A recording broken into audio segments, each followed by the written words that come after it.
We are live on YouTube and Facebook at YSQFM or at Q95 FM radio. Please share the live.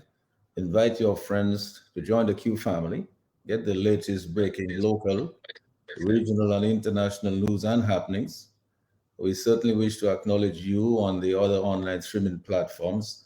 This is the Global View on Q.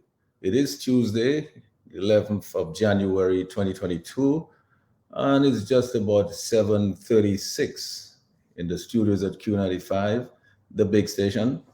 It's the second Tuesday of 2022, and I'm your host, Sheridan G. Gregoire, Mr. G. My distinguished guest tonight, UWP leader Lennox Linton, Dominica Freedom Party leader Bernard Ito hopefully will join us a little bit later. National Joint Action Movement President uh, Kent Vital is with us. Concerned Citizens Movement leader Zari Manuel will hopefully be joining us a little later if he can. He did indicate that he would.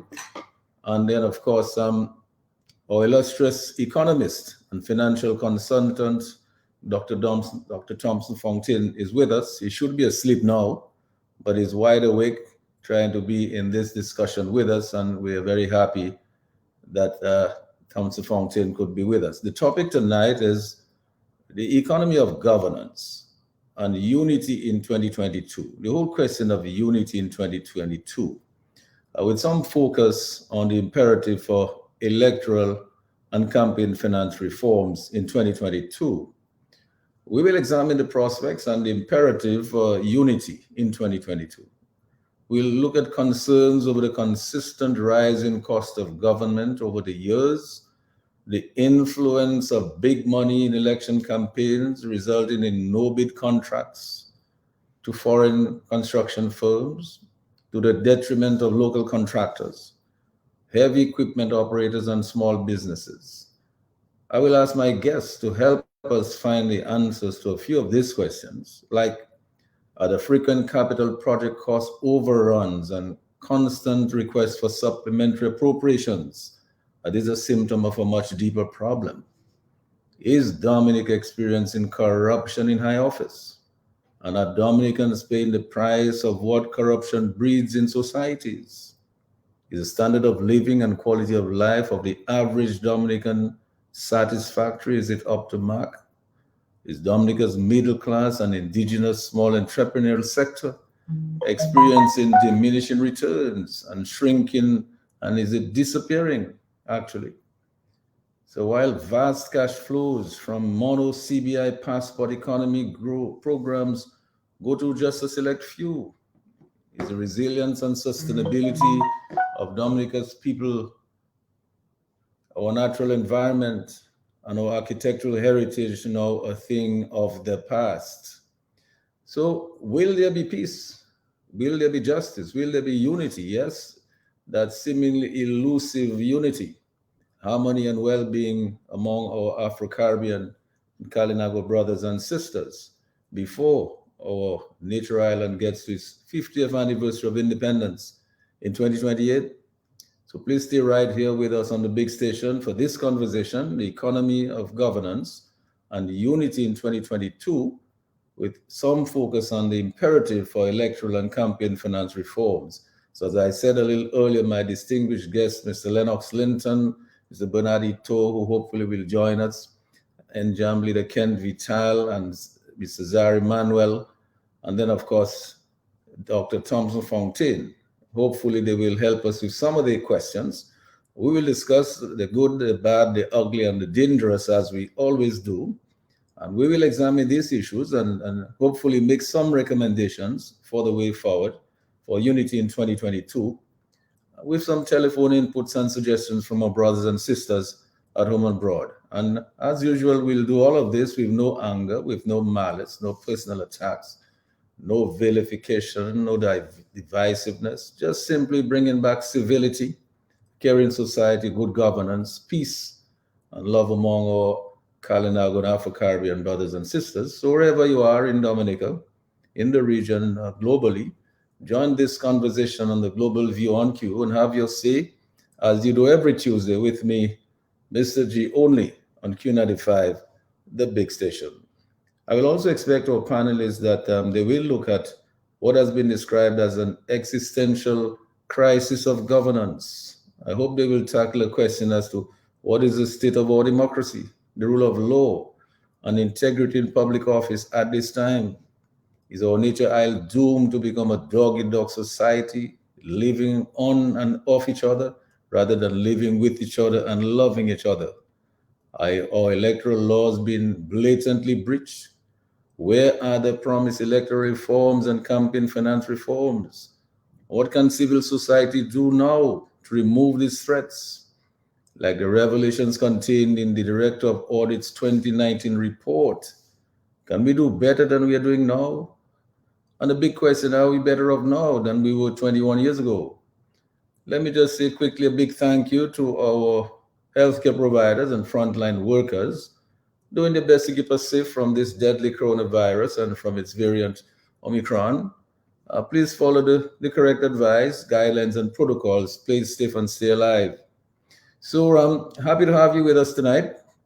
And so wherever you are in your neck of the woods in Dominica and the region and in the global community, I would like to really start off by going to our esteemed, illustrious Dr. Thomson Fontaine. He's all the way out there in South Sudan. I don't want to know if he's doing up at this time of night, but he's up and he's looking as fresh and energetic as ever. I couldn't do that. So let me just go over to Dr. Thomson Fontaine to get the ball rolling. Dr. Fontaine, I don't know whether you're hearing me and if your mic is unmuted. It's possible that Dr. Fontaine's mic might be muted because a very good evening to you, Sheridan, and of course to the esteemed leader, Honorable Lennox Linton. Let me say good evening as well to my pal Kent Vital. It's good to see you, and congratulations, by the way, Kent. We've not yet spoken, but congratulations on your recent appointment to the position in charge of NJAM. We should every success with that. A special good evening to you, Lambi, and of course, Mr. G, and all of our listeners who are tuning in at this time. It feels like it's 2 o'clock in the afternoon for me. I'm so excited to be part of this program tonight and to be dialoguing with you and with the esteemed leader and with Kent and hopefully Bernard and Zah, who will join later. Let me just say that I'm having a little bit of difficulty with the technology. I'm not able to hear you when you speak to me like when I'm hearing you through Facebook, very clear on Facebook. So there might be a slight delay. That's why I was taking a small time to come on. Okay. But having said that, Sheridan, I wanted to start with some of the issues that you raised in my brief introduction. I wanted to speak to the issue of where we are in Dominica, the rule of law, and some of the bigger questions that we concern ourselves with, including electoral reform. And I want to start by addressing the Prime Minister of this country. You know, Prime Minister Roosevelt Skerrit has been at the helm of government since 2004, so over 17 years. And I think that he must be thinking right now in terms of his legacy, because after you've been in office for that length of time, it gets to the point where you have to start asking yourself, what am I going to leave this country with? How will people remember me after I've exited the scene as Prime Minister?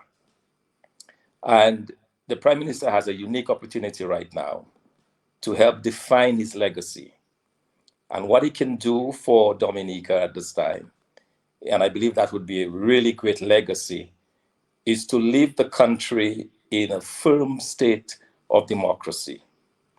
What do I mean by that? That we, the people of Dominica, do not have to resort to violence, that the police will not be set upon Dominicans because they are demanding or because they take it to the streets in protests against the unavailability or the government refusing to allow electoral reform. So I think he has a unique opportunity there to really define his legacy. And what he needs to do in this case is, as Prime Minister, do like the other Caribbean countries have done and declare that from now on, that Dominica will have free and fair elections. That his party and any other party that wishes to contest elections will be at the mercy of the electorate, as it rightly should be in a democracy. That no party should seek to get an edge over the other through throwing obscene amounts of finances towards a campaign, that no party should be disadvantaged because they don't have the same level of resources as the other party, that this very divisive type of politics that we have seen will be a thing of the past. I don't think the Prime Minister can set that stage tonight and tell the people of Dominica that he is prepared to have free and fair elections. He is prepared to have a clean voters list. He is prepared to undertake electoral and campaign finance reform. And this will be the beginning of his legacy. Because as he gets ready to exit the political scene in Dominica, this is what is going to leave the people of Dominica with: a country that is free of political violence, a country where we use our limited resources not to fight each other, but our limited resources to work together to build a unified Dominica. And I think that is where the Prime Minister can really help all of us in Dominica. He can take on that responsibility as the Prime Minister of the country, and he can speak to the people of Dominica in a way that they will understand that he is really committed to this. That's what we're talking about, legacy. All right. We don't want the Prime Minister's legacy to be, well, as it is now, missing billions and all the rest of things that the scandals that surround them. I believe he can make a clean break with this by focusing on electoral reform, giving the people free and fair elections, so that we have we begin to build a tradition. I mean, what we saw, for example, in the last election, with military personnel from other islands coming into Dominica as if our democracy was under threat. Innocent people in Salisbury been shot.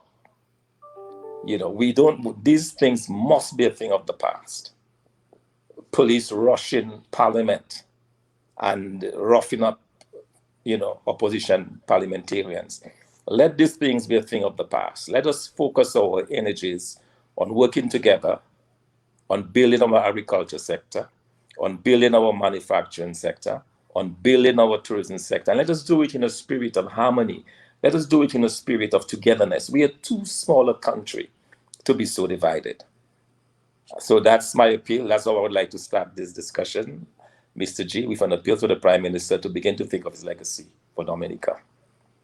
Yes, and Thomson, that's a very, very good start. I mean, to get us going. I mean, I know you have a lot more that you will be contributing as we go along, but certainly you're off to a good start. I mean, you certainly have got us thinking about free and fair elections. We know what's coming, and I'm sure that the leader of the opposition and the EWP leader, Honorable Lennox Linton, will speak a little bit more about those things when he makes his contributions as we go along.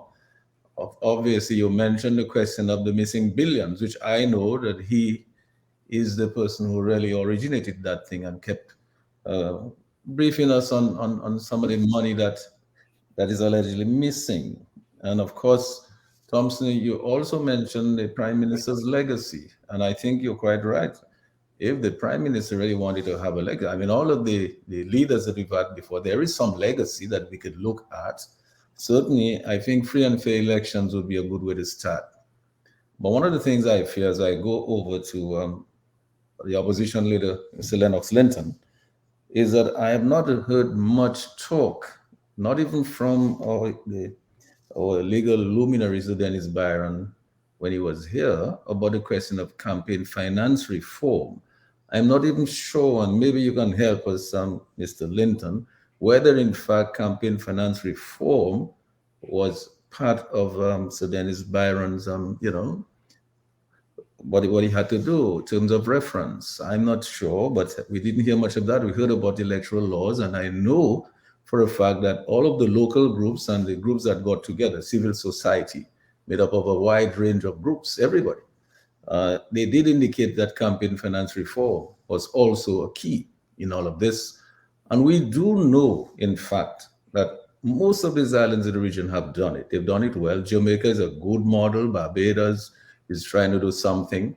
I know that Antigua, St. Kitts, Trinidad have done that. Have some good models. The Jamaica model is particularly good. So as I go over to you, Honorable Opposition Leader, Mr. Lennox Linton, maybe you can, let's get going with some of your thoughts on all of those. Hope you can unmute your mic. Thank you.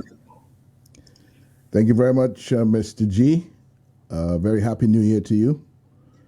Very happy New Year to the other members of the panel. Dr. Fontaine, good to see you, all the way from Juba in South Sudan. Good that you could join us. Very good evening to Mr. Kent Vital and Mr. Bernardi too, and of course to Lambi in the studio. Very good evening to the people of Dominica, at home on island in Dominica, and all around the world. Happy New Year to everyone. Mr. G, the economy of Dominica is in trouble. And it is in trouble not because the country doesn't have money. It is in trouble because the money of the country is being misappropriated and being mismanaged.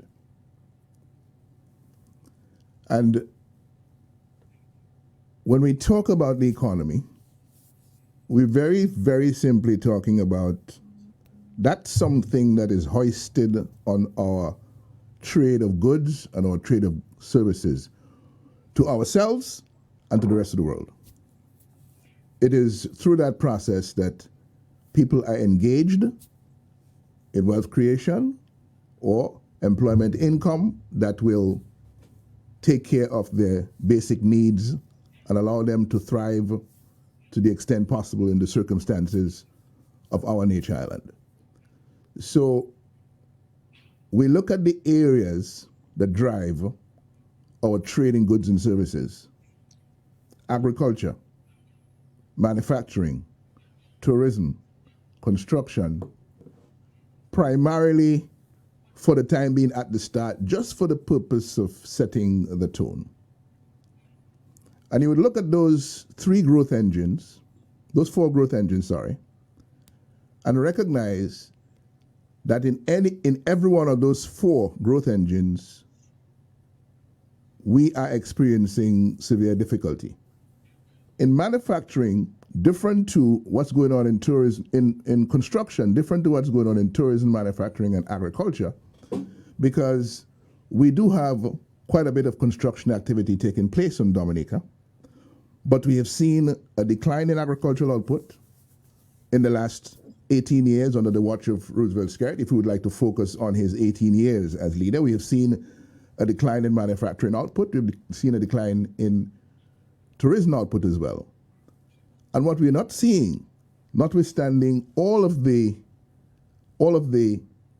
challenges that can be put on the table, all of the difficulties that we face, what we're not seeing is any real plan for correcting for turning around the failures and for dealing with the issues that have confronted us.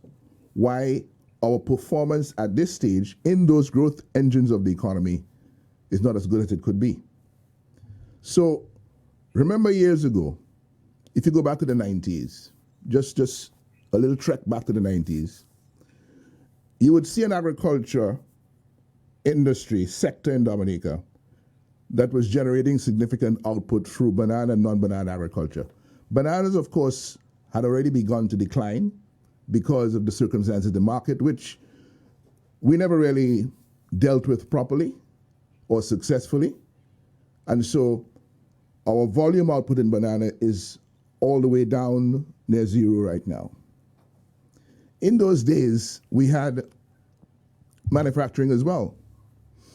We had, in addition to income of $80 to $100 million from bananas every year, We had significant income coming from manufacturing as well, because you had leading the manufacturing charge Dominica Coconut Products, the Colgate Palm Olive plant in latter years, generating or exporting 1,000 20-foot containers of finished goods every year.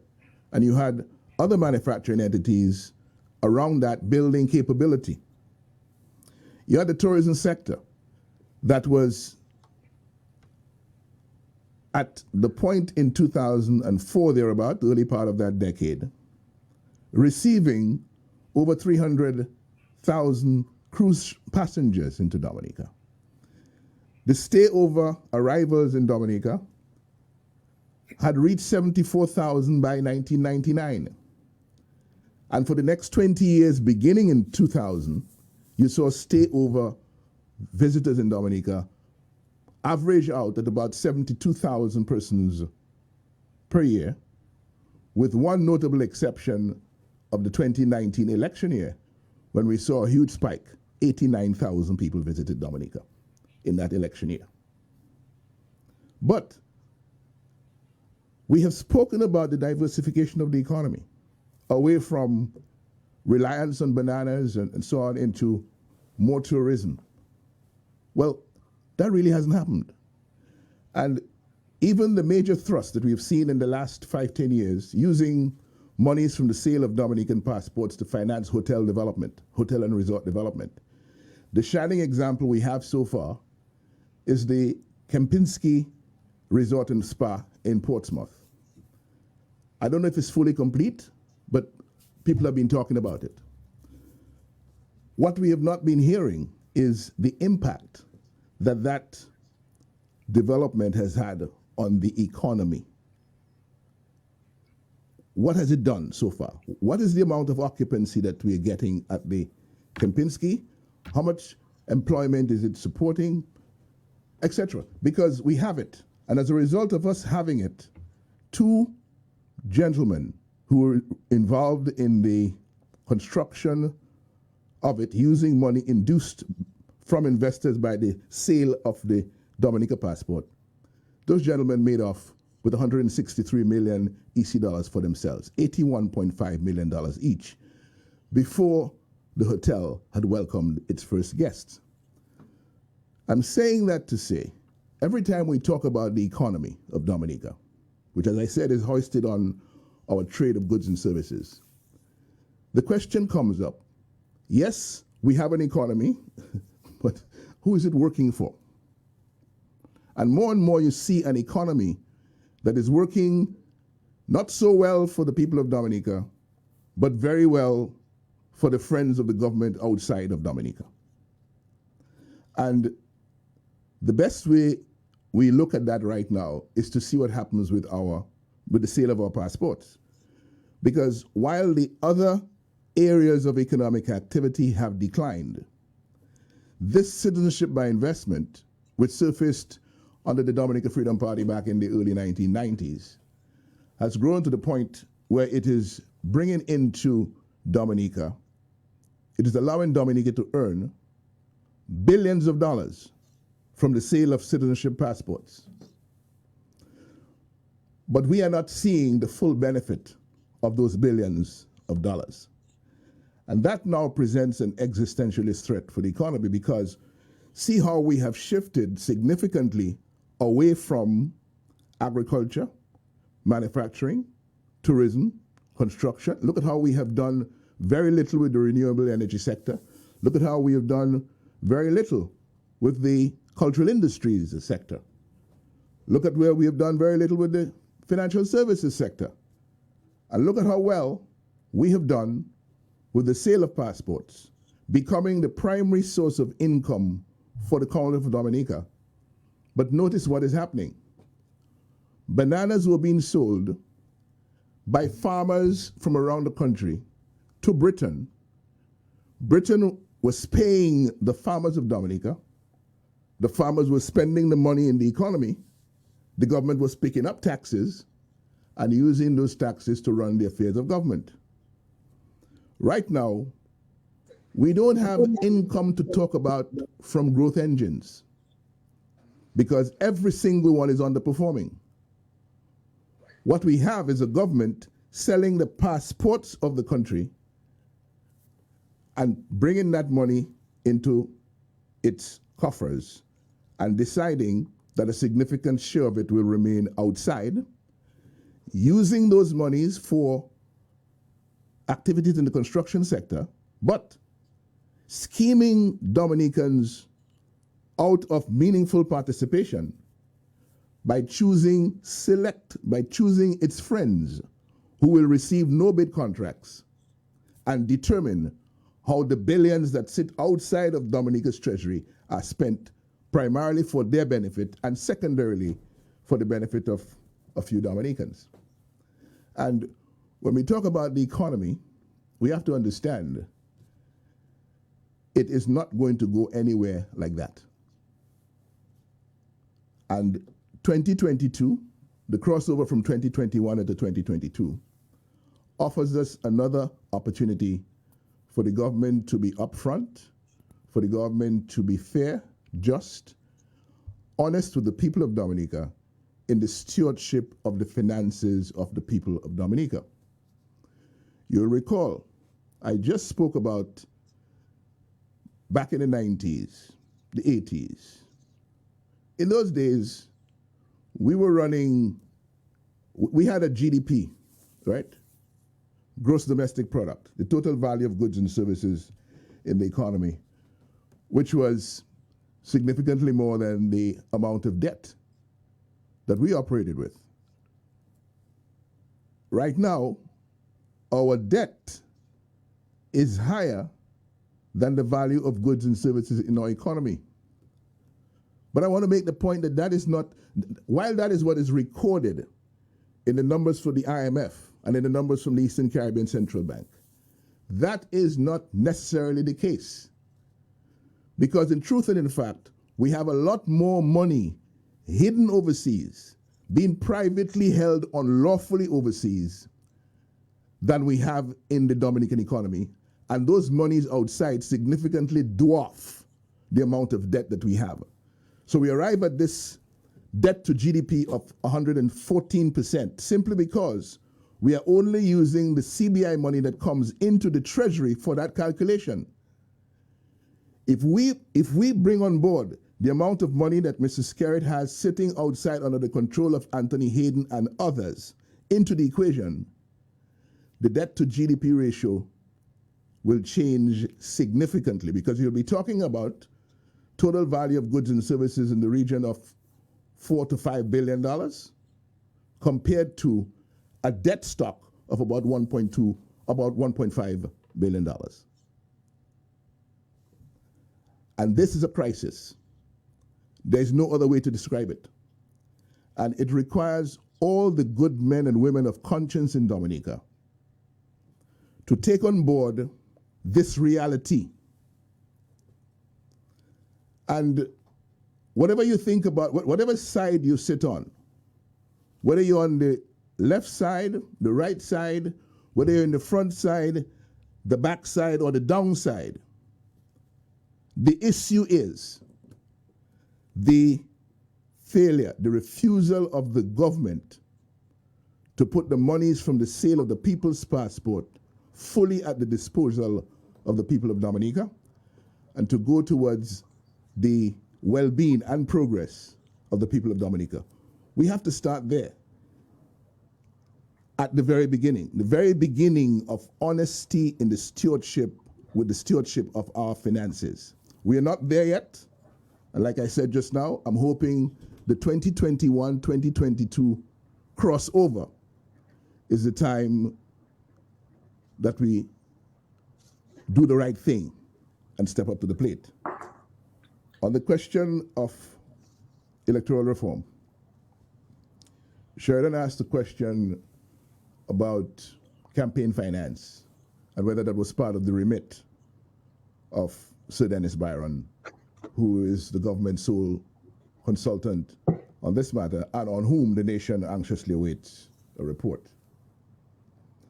Our party, the United Workers' Party, did interact with Sir Dennis Byron during the course of that consultation, And it is on the basis of that interaction that I can say that, yes, campaign finance reform was part of the remit of Sir Dennis Byron, and we fully expect, based on the interactions we've had, based on the proposals put forward, based on the questions that Sir Dennis himself had in consultation, that there will be recommendations for campaign finance legislation in the recommendations to come from Sir Dennis Byron.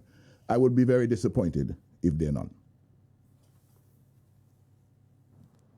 So Lennox, I'm glad that you sort of at this point you sort of close on this note here. I mean, later on, I'm sure that we're going to come up with a lot more substance and meat on some of the things that you mentioned. But I wanted to go over to Kent, because you mentioned a number of things here, which I think are essential for Kent, because Kent is in the, I don't know what you call your organization. You'll tell us more about it, Ken. I know it is NJAM, National Joint Action Movement. It's sort of an umbrella body. Very hopeful that a lot of people are going to join up with like-minded thinking, people who have certain things in mind for the good of the country. And certainly, I would expect that you are interested in the notion of unity that I spoke about, because how are we, as Lennox is saying, how do we get to that point if everyone does not get together? You know, basically with the same objective in mind, to build the country, to build the people up, live their lives and the standard of living, the quality of life, and so on, improve the economy, restructure the economy so that the major growth pillars are put in order, and so that you can see the growth and you can see the foreign earnings, you can see the employment, and you can see the wages and, you know, the living wages and so on. In all those sectors, you mentioned agriculture, you mentioned manufacturing, you mentioned the energy sector and tourism and agribusiness and so on. But he did say that we need honesty in the stewardship of our finances. Kent, as I come over to you, I want you to see if you can comment on some of those things and see how it is that this country, all the various sectors, all the various interests, can unite in a common cause in 2022, not only for electoral reform, but to see how we can build our economy and build our people, improve their lives. I'll go over to you now, Kent, if you can unmute your mic. Right. Thanks, Sheridan. And for the sake of time, I'll just say hello to everybody. Let me answer that question with something that's not normal per se in answering those kinds of questions, but someone sent me this inspirational thing on one of the WhatsApp chats that I'm on, and I want to read it because the essence of it is really what NJAM is all about. The National Joint Action Movement. So just permit me to read this, and it says here, duck or eagle, you decide. So this guy is saying, I was at the airport when a taxi driver approached me. The first thing I noticed in the cab was a phrase, which I soon read, duck or eagle, you decide. The second thing I noticed was a clean, shiny cab. The driver well-dressed, white shirt, well-pressed pants with a tie. The taxi driver got out, opened the door for me and said, I am John, your chauffeur. While I'm putting your luggage away, I'd like you to read this on the card, what my mission is. On the card was written, John's mission, to get my clients to their destination quickly, safely, and economically, while providing a friendly environment. I was impressed. The interior of the cab was equally clean. John asked, would you like some coffee? Joking with him, I said, no, I'd rather have a juice. He immediately replied, no problem. I have a thermos with regular juice and also diet juice, as well as water, he also told me. If you wish to read, I have today's newspaper and also some magazines. As the ride began, John told me, these are the radio stations I have, and this is the repertoire they play. As if that wasn't enough, John asked me if the temperature on the air conditioning was good. Then he told me what was the best route to my destination, and if I wanted to talk to him, or if he preferred that I not be interrupted. Then I asked, do you always serve your customers like this? No, he replied, not always. Only in the last 2 years.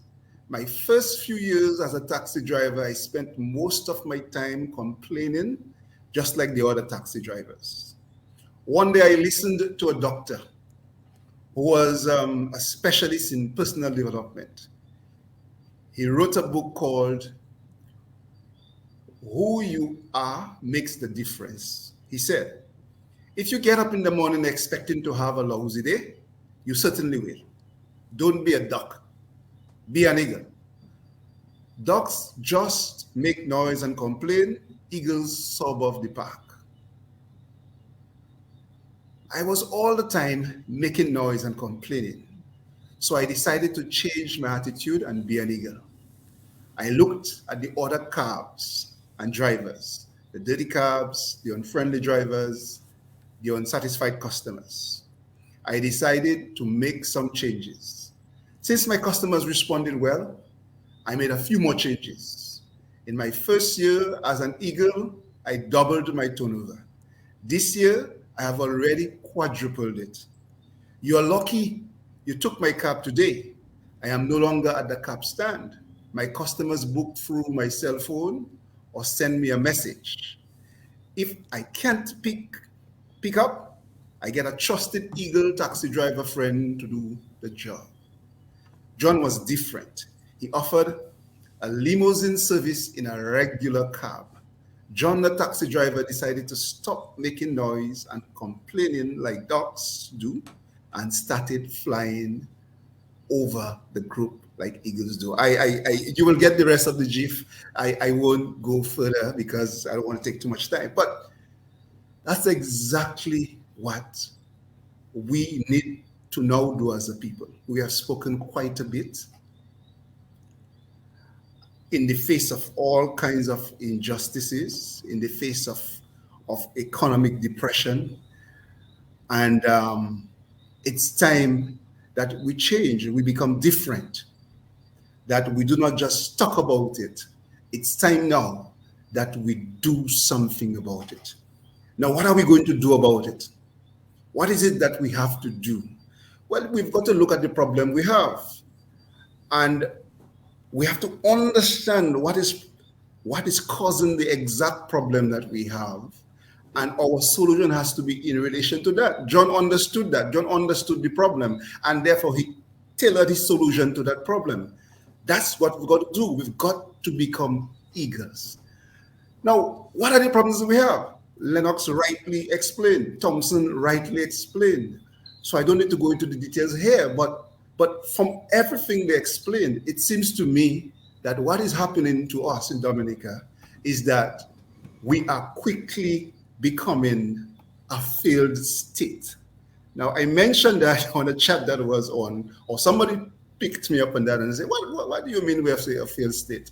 So I said to him, we may not necessarily be a failed state in the pure sense of the word, but we are certainly getting there. And I want to explain this a bit. So if you Google this, you'll find different little explanations of what's a failed state. But one of them you will find says a state whose political or economic system has become so weak that the government is no longer in control. You might say we are not there. Rightly so, we are not there yet. But let me explain to you that we are getting there. Now, we are getting there not because we could not have been somewhere different, because we could have been somewhere different. Lennox explained the CBI monies. He explained many things. We could have done a lot better. We look at our Caribbean neighbors, St. Kitts, Antigua, St. Lucia, St. Vincent. I've been reading about St. Vincent recently. And Grenada, they have all gone ahead of us. They have all done differently. But we haven't. So it's not because we couldn't have done better. It's because of bad governance. It's because of corruption. It's because of failures that needn't be. And because our economy is failing so badly, our people are suffering. Our people are suffering real badly. If it wasn't for the CBI, and even the CBI, the little that comes in, I mean, the mismanagement of those funds, on the legal handling of those funds, means that the bulk of it apparently is not benefiting Dominica. But even the little that comes in, that's part of what drives some of the activity. Our diaspora people have been assisting their people at home. That's about 7.2, 7.5% over the last 20 years of GDP. A greater contribution from our diaspora people than we have from agriculture and tourism combined. So minus that, minus also the illegal activity. And let me tell you, there's a lot of illegal activity going on in Dominica, drug trafficking and other illegal activity. Minus these three things, what do you have? You have economic desperation. People, add to that what we have had with Maria, add to that what we have had with COVID, and our people are desperate. Minus that, you have an economy that is very, very weak. So we are beginning to fit the definition. Now, there's a risk that the CBI could be moved because we are so mismanaging this thing that we could lose this any day now. And of course, if those countries clamp down seriously on illicit activity, even that will fall apart. Now, when your economy is so weak, and when your governance is so weak as well, there will come a time when people will say enough is enough. When you look at the governance and people are beginning to say, oh, the economy is already so weak, we can hardly make ends meet. And at the same time, our freedoms have been taken away. We cannot elect the right government we need to take us out of this. The persons are managing the economy for their own benefit. As Lennox said, it's not that there is not resources that could have been used, but when those resources are mismanaged and people are seeing this, their rights are taken away. We are becoming a police state. And Thomson mentioned what happened in Salisbury and so on. When you begin to see all of that happening, tell me, is either people take it and we become slaves in our own land, we become people who have no liberty on top of poverty, on top of really lack. It's either people take it or at one point they're going to say no. We need to be able to fix this. At least we need to be able to elect a government who is able to come up with strategies to turn the situation around. And when they realize they have been prevented from electing the government that they want, the point will be reached when people will decide enough is enough. And you will have the second element of a failed state.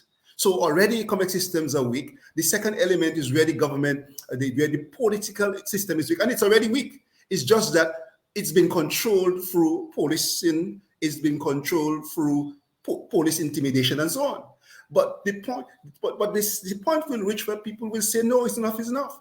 And when this falls apart, you have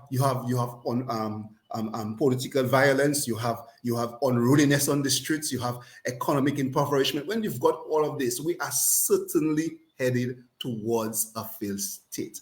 That is the reality. That is the truth in our land. What does NJAM want? We want to prevent that from happening.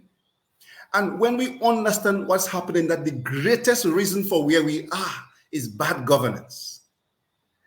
And that's the truth. We all know it. We have, as you say, Sheridan, a crisis of governance. That is really what is our biggest challenge. Look at all the Caribbean islands. I mean, some people will try to make excuses and say it's Maria, it's COVID, it's this, it's that. But no, the biggest challenge we have, I'm not saying these things haven't affected us, but with proper governance, we would have mechanisms in place to overcome some of these things and to cope with some of these things like St. Kitts did and is doing with the CBI funds. So we have a governance crisis, and the question is, how do we solve it? At the base of that governance crisis is our electoral system. Is a government who refuses to go by the ballot. And we all know it. We all know what happened in the last 2 elections. In the last elections, certainly I am convinced that if elections were free and fair, we would have had a different result. The people were prevented from selecting the government that they wanted. So what are people to do? When you are trying to put in the government that you want, or at least to have free and fair elections, you are prevented from doing this. What are people to do?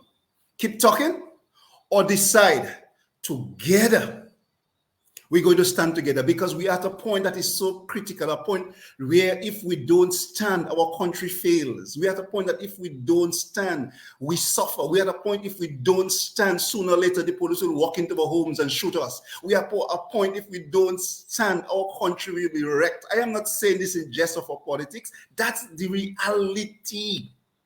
We saw what happened in Salisbury. Thomson sold it. They were prepared. I mean, every time I think of that, I am amazed at what happened in Salisbury. That's the reality. When our people are faced with that reality, when you're prevented from making the kinds of change that you want, at the base of it is our governance problem. But we cannot bring about the governance changes, the change of government that we want, because elections have been are not free and fair. Then the only thing left is for people to stand together, because that's the only thing that will count. Because the situation is such that we need to stand together. And if we don't stand together and do what we need to do, then we will lose our country. So here's what we're saying. It's time for us to stand together as a people. It's a time for us to approach this problem as well. No, we could start with a discussion. When I say start with a discussion, let me tell you what I mean. The truth is, I personally don't think we have a legitimate government. They are there, and for the sake of running the country, we are abiding by a government, but they're not legitimate as far as I'm concerned. So there's a need to come to the table. There's a need for reconciliation, because you're not a legitimate government. But rather than getting into a situation where there's upheavals and so on, let's come to the table and talk. Now, a good basis to start to have a discussion is for there to be electoral reform. The basis has been set for it. Byron has come, and I don't know what is preventing whether he has finished his study, or what is preventing the release of the study if it's finished. But there have been groups before him. Sheridan, you mentioned it. Several local groups that met together, the unions with the faith organizations, and which met and crafted some very good recommendations. Everything is in place to do what needs to be done. And really, that's a good place to start. That's a good place to start to begin to seek reconciliation. So Ken, here's my question. I'm glad you said that's a good place to start. I want to just come to you. Two things I want to put to you before I go over to Bernard. The question is, one, clarify something for me, because there's been a lot of talk going around. NJAM might be a political party in the making. I want you to clear that up for us tonight, so that there'll be no doubt about what NJAM really is, right? Nothing you've said here so far has given me the impression that NJAM is planning to be a political party, but since that has been out there, clarified. And secondly, I listened to your vice president, Mr. Sebre McKenzie, on another program. He was making it clear that NJAM intends not necessarily to await a report from Sir Byron, although he has great respect for Sir Byron, but it might be necessary to wait until that time to start looking at the legislation that exists in some of the other countries that have done the electoral and campaign finance reforms, and begin maybe drafting some of that for Dominica. Take all the good components of whatever exists in Antigua or Trinidad or St. Kitts, and looking at the Jamaica model, for example, and then say, put something together which all of those groups that we mentioned can come together to look at and say, maybe this is the model that Dominica may want to pursue. I'm not sure whether Sir Byron, and maybe the opposition leader can help me again, I'm not sure whether Sir Byron is mandated to craft legislation. I believe he was asked to provide a report, So maybe when Lennox comes in later, he can tell us whether he'll be doing it. But I'm suggesting that I did hear Mackenzie, so is NJAM going along that path, Ken? Your mic. Yeah, sorry about that. On the first part of the question, whether NJAM is a political party, the clear answer is no, we're not a political party. But let me clarify. We are in a nation where we need political actions.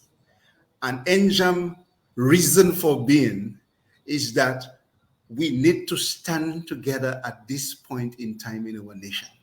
So part of what we want to do, quite honestly, is work with the political parties, with civic organizations, with church-based organizations, so that we can understand that our nation needs to be saved, that we need to correct our situation, that we can act together to secure electoral reform, and then we can act together to get better governance.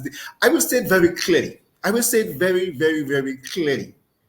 The government in power now, they have done and demonstrated in every single way that they are the reason why we are where we are, that we are becoming a failed state, that our democracies be taken away. We need to remove this government. We can come to the table and have a discussion, and NJAM would love to foster that with the government, and that's why let's start with electoral reform. But short of this, we have to come together as a people to ensure that votes are not split, that we act as one. Now, we are not there yet. We have to have those kinds of discussion.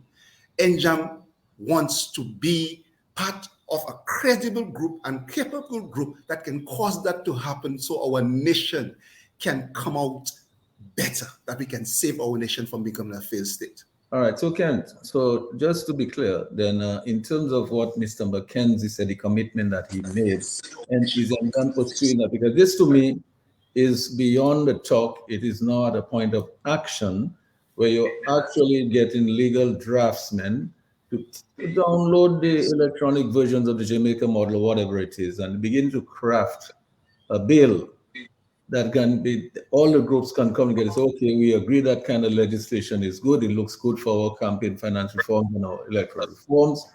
And we can ask the Electoral Commission to look at that and so on. Is that something in terms of action that NJAM is looking to do that we can ask everybody to fall behind?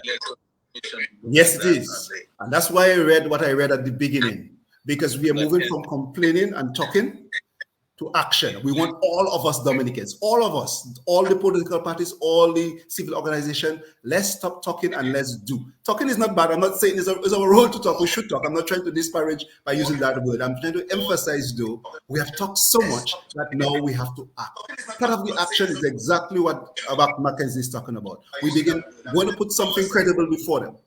But that is not just to do that. After that, there are other actions that we want all our nation. We have as a people to decide. We need together, stand together to do whatever it takes that's morally right to get electoral reform and to save our country. That's just one of the actions. The other actions, there are several other actions, but we are moving from just talk to actions. There are actions to empower people economically, and there's so much more we will tell you about, but that's just to answer the question most directly. All right, so Ken, when I come back to the leader of the opposition, Mr. Linton, I'm getting a little feedback from somebody's mic.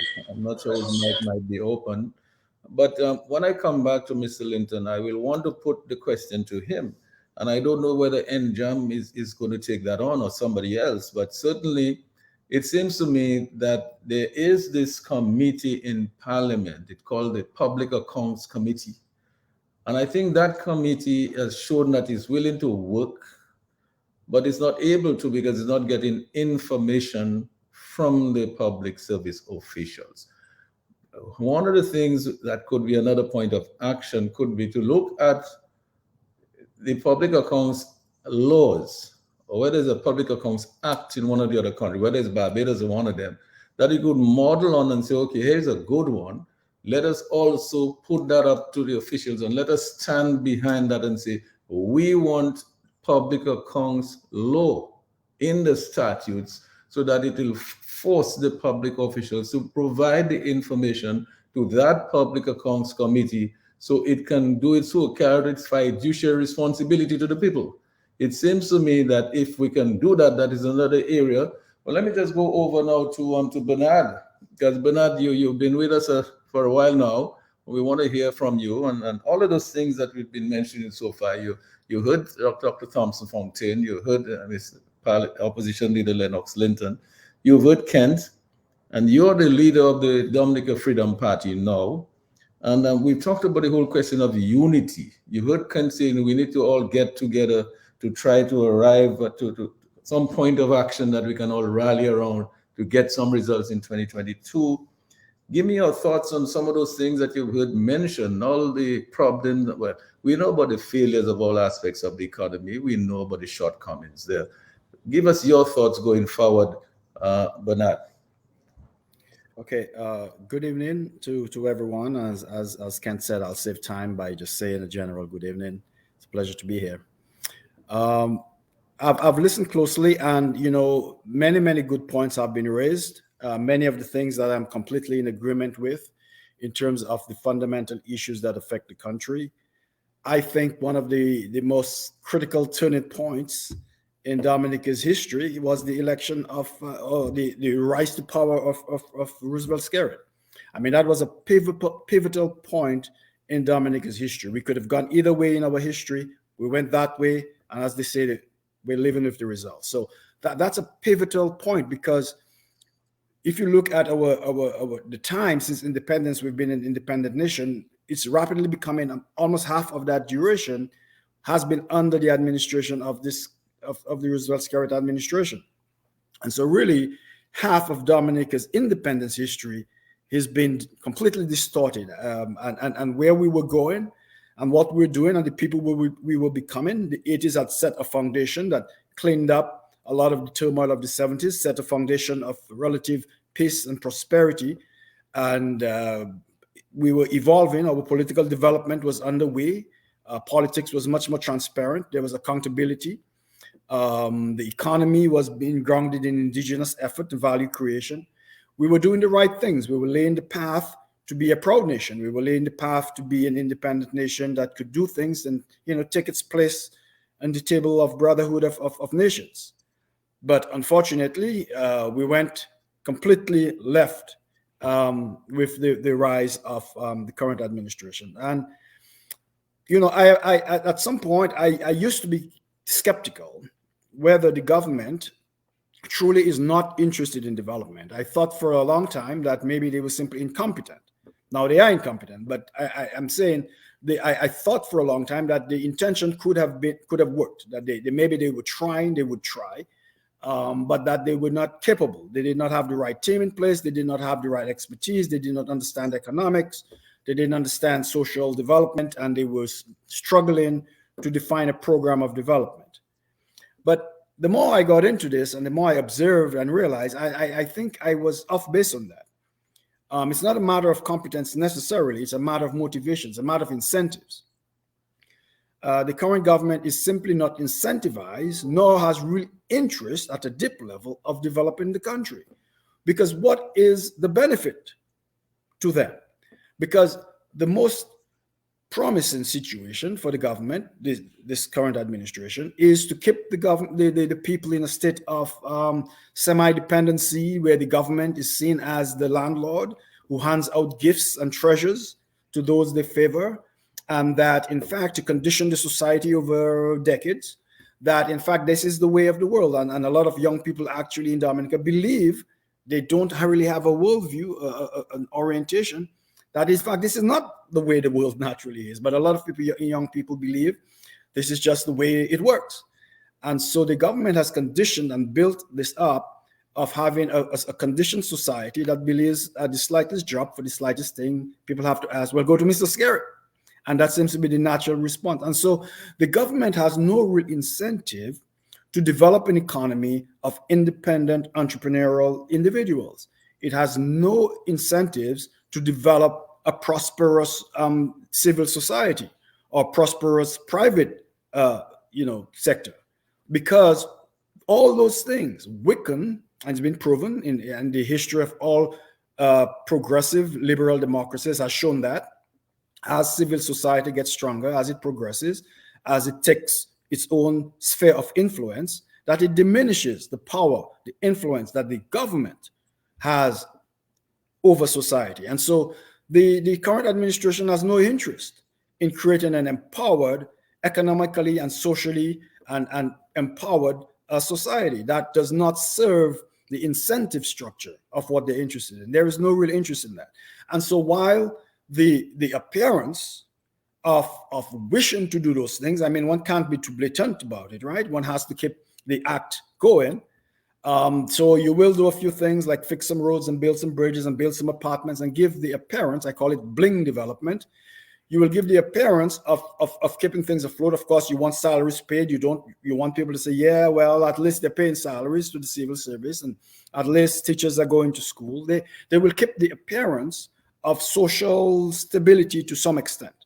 But if you peel that layer back, there is really no incentive for the government, this government, to create a society that is, as I said, independent of that dependence, because that dependence is the axis, is the basis of their power structure in Dominica. And so it's a matter of incentives. There is no incentives aligned. The government, the current administration, its incentives are not aligned with the incentives of our society to be a prosperous, independent, proud society. The incentives of this current administration is to pursue their own economic and political goals and enrichment. And so when you have two widely disparate sets of incentives, you will get the sort of dysfunctional situation that we have now. So it's not a matter of competence anymore. It's not a matter of, well, they should know they should do this. They should invest in the agricultural sector. They should invest in the tourism sector. This thing should be done with the CBI money. These things are almost obvious. Any rational, reasonable person would look at those things and say, well, obviously, you need to develop the economic engines of your country. Of course, you need to invest in your agriculture. Of course, you need to invest in your tourism. Of course, you need to do those things. This is ABC, right? This is 101. This is economics 101. Anyone with a modicum of understanding of economics knows that you must build the value-creating sectors of your economy. What else is there? An economy is simply creating value that others, appreciate, and that you contribute to the world, and in that way you get income. It's a very simple equation: create value, become wealthy. But there is no incentive structure for this current government to create a value-creating society. That is actually a diagonal, crossroads to their intention. So I think when we start to think about these economic things and so forth, we really have to view it in that lens, right? Because we could talk about the things that need to be done, so forth and so on, but I don't think we have to view it as simply it's an irrational approach.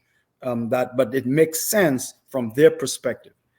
That's where we are. I mean, when 2000 rolled around, right, the whole world pivoted over to a digital world, right? Things changed radically with the rise of the internet and so on. There were opportunities created for small island states like ours to embrace that knowledge economy. Because what do we have? We've always had smart people, well-educated people who are willing to work hard. And we should have embraced that opportunity to pivot our economy to the knowledge economy. But we have no people who have the incentives and, quite frankly, the capabilities to create that sort of economy. So we struggle. On the issue of electoral reform, I also think this is a bit of a red herring, quite frankly. I mean, certainly we need to tackle the issue. We need to deal with the problem. We need to do all that we can. But I do not. Again, it's an incentive structure. What possible incentive is there for this current government to reform the electoral process? What possible benefit is there to them? It's like asking the guy in the fight to give me one of your swords and say, okay, well, put one of your swords down voluntarily. Who's going to do that? And so there is no incentives for this current government to do anything about the electoral reform. And they will drag this out as long as possible. In fact, Byron's report will probably come out close to the elections, which he'll probably call in next year and a half here. And then he'll drag it out and it'll just be a farce. So there really, to me, is no real big push on this electoral reform thing. We've talked it to death. If we want legislation, I agree, will have some impacts. We do need to think about legislative approaches, but it will not be implemented by this government. It's impossible. Not only have we don't have to tinker around the edges only, though, of the electoral laws and so forth. We have to rethink this thing fundamentally. Because when the Constitution and those rules and laws were passed at independence, We were not thinking very creatively or forward thinking. This was simply adopted sort of colonial legacy rules. A lot of these rules are inappropriate. A lot of our legislation is inappropriate or inadequate for a small island developing state where you have twice your population or a significant portion of your population living overseas and can swing the vote at every election. We have to deal with the reality of those sort of peculiar situations that we find ourselves in as a microstate. So we need to pass legislations that are appropriate to microstates. Things like, well, if you live overseas for a certain amount of years, certainly you are Dominican, you're entitled to some sort of electoral discussion, but we will set up constituencies overseas, and you elect one or two folks and you get to participate, but it cannot be that it is acceptable simply because the laws from back in the day, not thinking, forward thinking and creatively says, well, it's okay, you can come back every 5 years. And no, that will not work for a microstate. And unless we tackle those fundamental conceptual problems and rethink who we are as a nation and be creative and be willing to dump and move on and believe that we have the confidence as Black folk to define our own destinies and our own governments and our own styles of leadership for things that work. We don't have to hang on to those colonial legacies and be afraid to tackle them boldly. And so that's where I come from in this issue of electoral reform. Let's do what we can. Let's keep talking about the issue, but I don't see a lot of hope there for this government to do anything about it. And when we do something about it, we have to reimagine our communities and reimagine what a small island state should be governed like so that we can have a fair, equitable society. On the issue of, go ahead. Yeah, sorry, Bernard, you go right ahead. Well, I say, and finally, on the issue of fairness, unity, I believe we do need this. Clearly, we need unity. But beyond the talk of unity, I think we have to talk about the operational apparatus that allows unity. I think we have to put a lot of weight on how do we structure and organize ourselves to get unity as an outcome. Not simply unity as a goal, an aspiration, but I think we need to work on the process. What do we put in place so that unity is an outcome rather than a goal or an aspiration? Now I'll stop there. All right, excellent. I like the last part that you mentioned. How do we structure ourselves in order to engage so that we create that framework for unity? I think that is something that is well worth looking at, because certainly the end goal has to be to unite the country, because the Barbadians found that all of the opposition forces had to get together, and they did, and they're hoping to fight an election together. Because they realized that they could not do it each by themselves. All they're doing is going to be splitting votes and splitting here and spinning top in mud, really. So I think they're doing that. I think it's a good thing to do. On the whole question of the electoral reform, I would say that I hope that the exercise that NJAM would embark on, which is a question of creating this new draft, this new legislation, would be modern legislation. If you look at Jamaica's model and so on, that would take all of that into consideration and create the modern laws that prevent the question of corruption and big money and so on in politics. But the rest of it, to go well beyond that, you have to look at your constitution and to see what elements of our constitution we need to modernize. Because as you said, we did inherit a constitution which may not necessarily have been what we would have wanted today. Because obviously the constitution that we have is putting a lot of power into the hands of one person. What a constitution does today is to allow the executive branch to also be the legislative branch. So to de facto, you don't have the three separations, because the executive branch is in fact the legislative, because they have the majority. You have 19 ministers in cabinet, for example, and then you have a few other senators, and you go to a parliament, it's only people. You have the eyes always have it. So you have the majority there. So it's obvious, and we will speak to Mr. Linton about that when we come to it. But I believe the question of unity is a must if we're going to go forward. And I'm certainly hoping that the legislation, the draft legislation that comes out for electoral reforms and campaign reforms will be modern laws, right? Will take us out of the colonial era until we'll have free and fair elections and so on and so on. Level the playing field.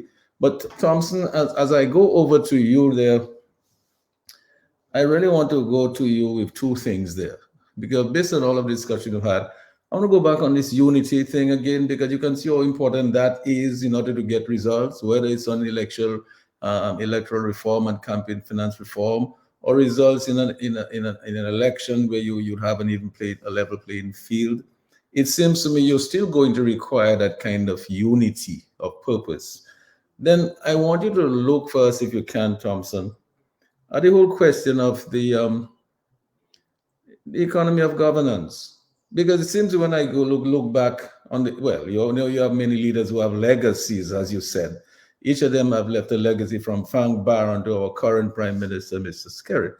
One of the other things that, well, you will probably be able to find some of those legacies as a historian, compare to those for Mr. Sheridan. And you did, in fact, said if Mr. Sheridan wants to have a legacy, the best thing for him to do is make sure we have free and fair elections. I agree with that. Now, Thomson, I also wanted you to, if you could, take a look at the whole question of, I mean, we have 19 cabinet ministers now. I mean, the Freedom Party had less, the ULP had less, Frank Brown, all these people before Liberal had less, Patrick had less. And yet, when we look at the cost of these governments, it's getting larger and larger every year.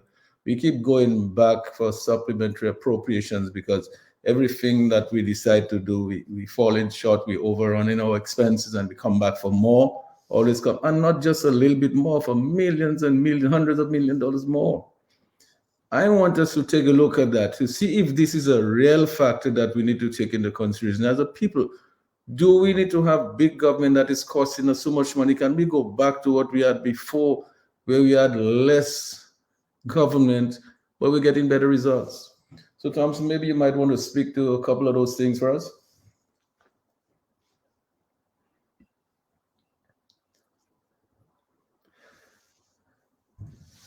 I know we're having a little delay because Thomson is listening on via Facebook. So Thomson, you can go ahead whenever you're. Yes, indeed, Sheridan. Thank you very much for this. And yes, thanks a lot. I think I am on now. You raised some very interesting points of discussion, and I want to start with the one dealing with unity. You know what I talked earlier about legacy and what the Prime Minister should be doing now as he begins his exit from the political stage. And one of the legacies, sadly, of this administration is that they have succeeded in tribalizing Dominican politics. What do I mean by this? I am on a continent where tribes are, and especially where I am in South Sudan, 63 tribes, every single tribal member's allegiance is first to the tribe before it is to the country. We're back on a process now of trying to make people understand that ultimately your country should be first. And it's an extremely difficult task. So what this government has succeeded in doing in Dominica has been able to create a divide between the red, the blue, and the green, so that people feel quite comfortable in defending their tribe. They defend their color. So when a labor right speaks, he's not thinking of the interests of the country first. Because you would wonder, but why would people argue when for example, Honorable Linton calls for the return of $4.2 billion? You would think that every single labor right would join in that cry. Because after all, if this money comes back into Dominica, it's going to benefit every single one of us. But you will not find that. Because to them, what comes first is their party and the preservation of the party before the country.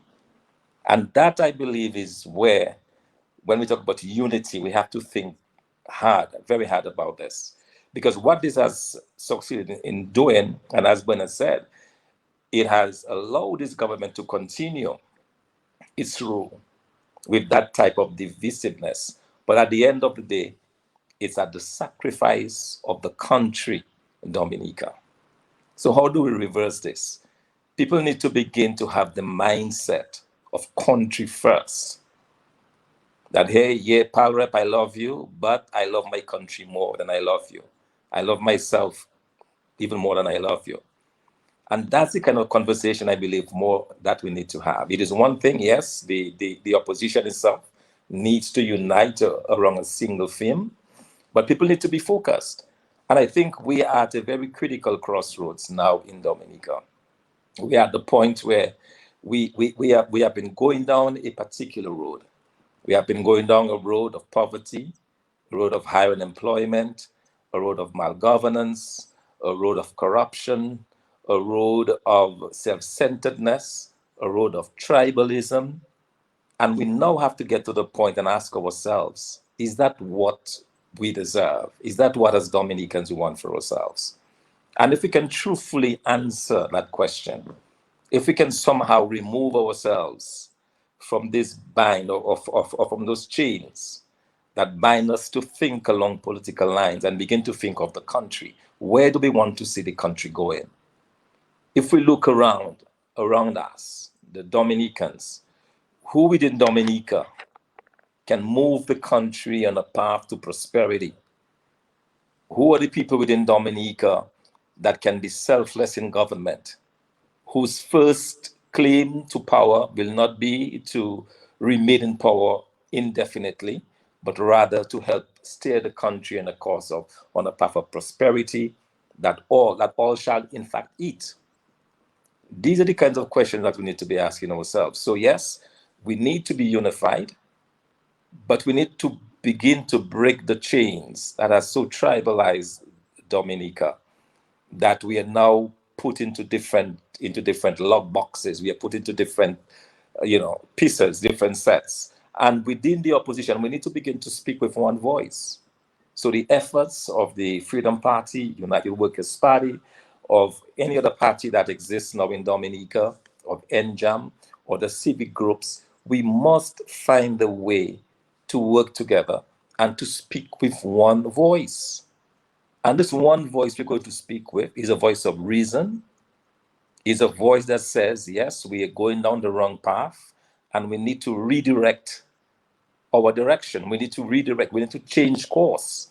And that's the oneness of the voice we want. Yes, we will have differences in terms of how we get to that point that we want to get to, but we need to together work on doing this. And that is where, Sheridan, I would like for us to focus in the coming months. That unity of purpose, that belief that, it's not just about my party, it's not just about blue, it's not just about red, it's not just about green. It is about Dominica. What best do we want for Dominica? After 20 years of one government, isn't the better thing to try something else, to try another government, bring in new faces? You talked about the bloated size of government, 19. We don't need 19 ministers, especially in a situation where you have the prime minister talking for his 19 ministers, and he makes no bones about it. The prime minister talks on behalf of the health minister. He talks on behalf of the agriculture minister. He talks on behalf of of all of these ministers. Allow people that independence to do their work. Allow them to, that freedom to operate where they have been called to operate. So I think Sheridan, going forward, we have to seriously consider that. We have to seriously consider working together.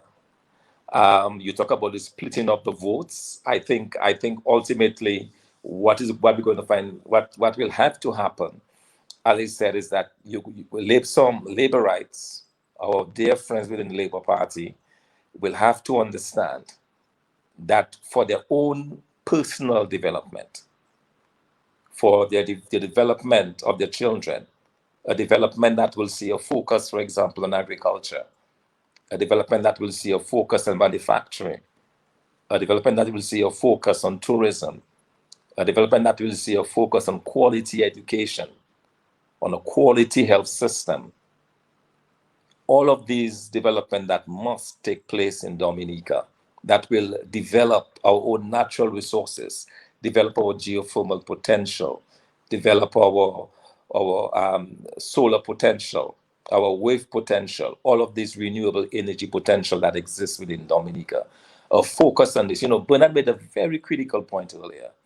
He says it's not that the government is not competent necessarily, but they've deliberately ignored these developments. Honorable Lennox Linton talked about the engines that trigger growth, and we've found a way somehow to bypass this. But if we now have a focus on those areas, a focus on development, a focus on people development, so that people understand that they belong to a country that is unified, that you have a system that is a meritocracy. What I mean by this big word, it's that people, they get positions based on merit. They get, persons who, for example, are working in different organizations for many years.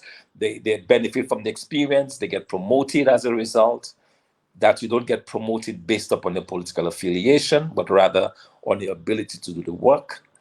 That's the kind of society that I'm thinking about. That's the kind of society, that's the kind of vision I have for Dominica, for 70,000 people working in concert that can build a quality of life, that can build a country that is the envy of the rest of the world. I mean, we've wasted time, Sheridan, we've wasted time pulling each other down, being so blinded within the confines of our party that we've neglected Dominica in the process. And I think now is the time, as we begin in this new year, it's an ideal opportunity to focus on what we can do to promote Dominica. And let us look around us. Let's look at the competencies around us. And let's just latch onto those competencies that will allow Dominica to become the envy of the world. And I believe, Sheridan, that this is possible. I believe we can have a country that is the envy of the rest of the world, where people work together, where we have a meritocracy system, where we have a health system that's banned in the Caribbean, an education system that will, for example, champion not only English, but the use of French. We are a bilingual society. There is so much waiting to be done. There is so much that needs to be done. But we cannot get there if we continue to see ourselves simply as a laborite, simply as a UWPite, simply as a freedomite. Now is the time, I believe, and I'm sending this call out to begin a discussion of how we can work together. We've heard, for example, and we've seen and I'll end with this. We've seen, for example, in terms of that divisiveness that I talk about, we've seen police officers who, for no rhyme or reason, are prepared to go after people who do not support the government. And then you have people talking about retaliation. Hey, I'll retaliate against your family if you harm me or if you harm my friends. I mean, why are we going down this path? What benefit is it to us? Have we suffered enough? Isn't enough people trapped in poverty enough? Can we do better? And I think that is what we need to begin to focus on. Sadly, we've had, as I said, very bad governance in these past years. By all accounts, this government has failed in governance. It has failed to unite the people, but I believe we can take a different track. We can go in a different direction, a direction that will see growth, a direction that will see prosperity, but above all, a direction that will see a unified Dominica, one where we do not care who you vote for. We look at you first as a Dominican. Yes, Thomson, and thanks a lot for that. I think I've been hearing more or less the same thing here coming from Bernard as well. But Bernard is saying let's create the structure, the framework within which those discussions can take place that would lead to that kind of space where you can create that sort of unity. I don't think there's anybody saying that unity of purpose is not a good thing. I think I hear everybody saying that is a good thing. The question is to get the action done so that we can bring people together in a space in which that can happen. We're going to take some calls as we go along, because I know that Lambi will want to take a few calls. So Lambi? Yes, absolutely, Sheridan. It is a... Yes, Thomson, go ahead.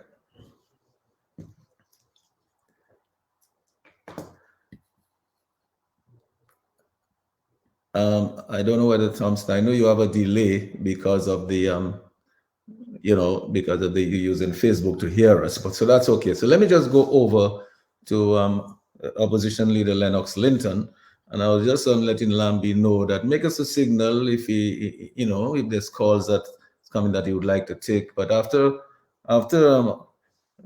Lennox, I would like to maybe go over to Lambie, so we could take a few calls before we go back to Kent. So Lennox, I mean, so we're at the point where we're talking about unity, we're talking about this bloated government sizes, and you're not getting the sort of returns on that investment in this big government. And it seems maybe so unnecessary to have such a large government, because other administrations have done it before without having that many people in the cabinet, and yet they've got results. But the questions that I'm seeing coming up here, so do you believe, for example, as in terms of yourself as a leader of the party that commands the greatest amount of supporters in the country at this time, based on the results of the last two elections? The last election, I believe, you can give me a correct figure. I believe the United Workers' Party got something like maybe in the region of about 15,000 votes or something like that. You'll give me the right figure when you come on.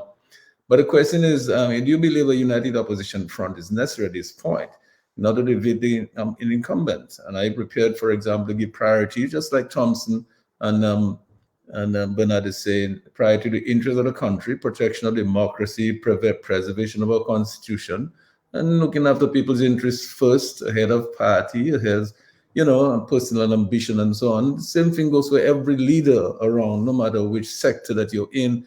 Is everybody prepared to do that and just put country first, like Thomson is recommending, and to stand behind whoever is coming out as the person who can really get this done? As I said, the UWP has a major base to start with. I mean, that base can be used to create that space to allow everybody to participate in a way that can bring the kind of results that Thomson is talking about, And so, it's very important for us to look at this, because, I mean, if you're talking about the interests of coming together in one voice to fight this crucial, essential interest, I mean, to me, it's important to do that, because the kind of leadership you require in that space would have to be able to mobilize, to engage, to galvanize those people to come together to stand for a thing. Because when we talk, for example, about action, let us say on electoral reform, let us say you were to, and JAM would have come up with the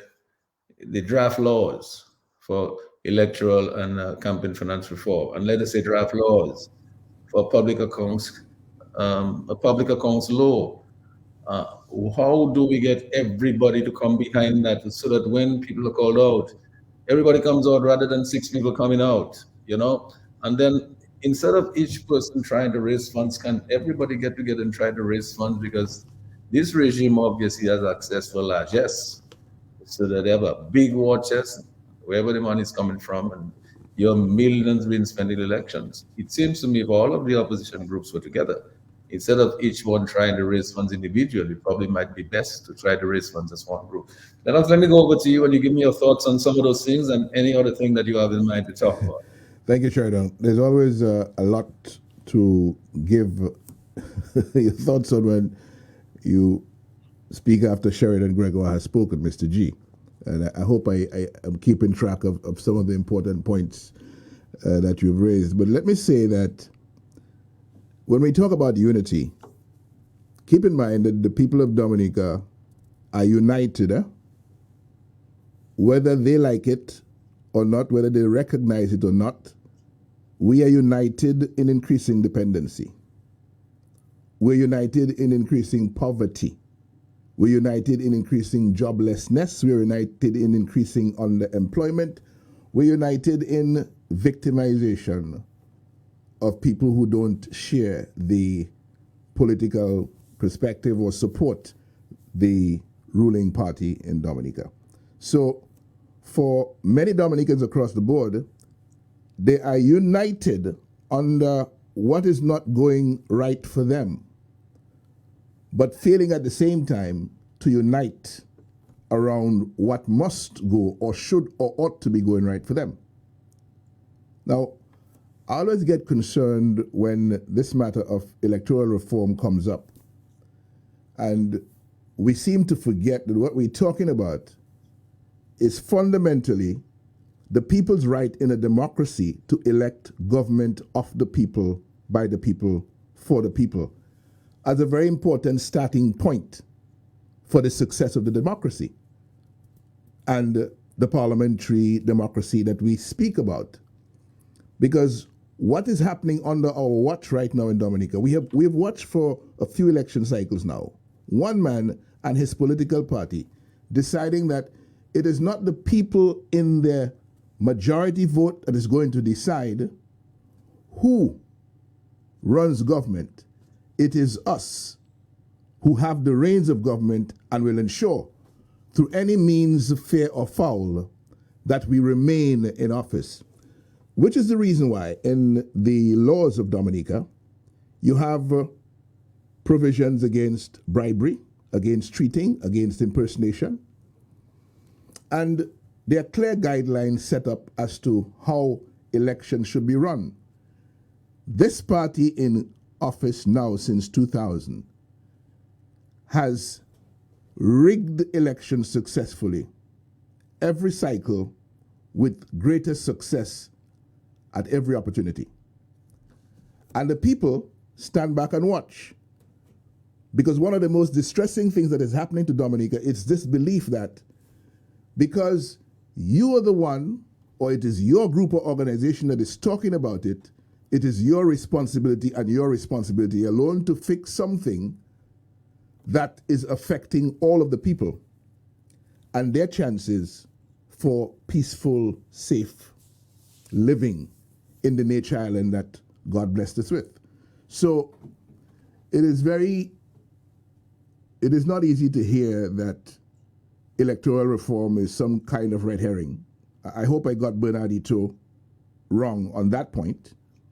But I was hearing the use of the term red herring and electoral reform in the same sentence.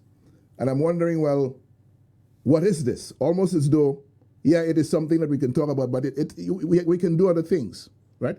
And the point, to Bernard's point now, about there being no incentive to develop an economically empowered value society of prosperous, independent people. I don't know where that exists. But what I will say is that while there's no incentive, the government, the ruling party has no right to be standing in the way of people moving on their own initiative to develop that economically empowered society of prosperous and independent people. And what you have, why the situation in Dominica today is so distressing, is that the government and the government's policies are actually standing in the way of people and sectors from moving forward so that they can maintain their hold on power, so that they can continue to rape and plunder the resources of the country. And at some point in time, hear me well, we have to come to the understanding, the entire nation state of Dominica has to come to the understanding that it is them that the government represents. Whether the government got in there by fair or foul means, it is them that the government represents.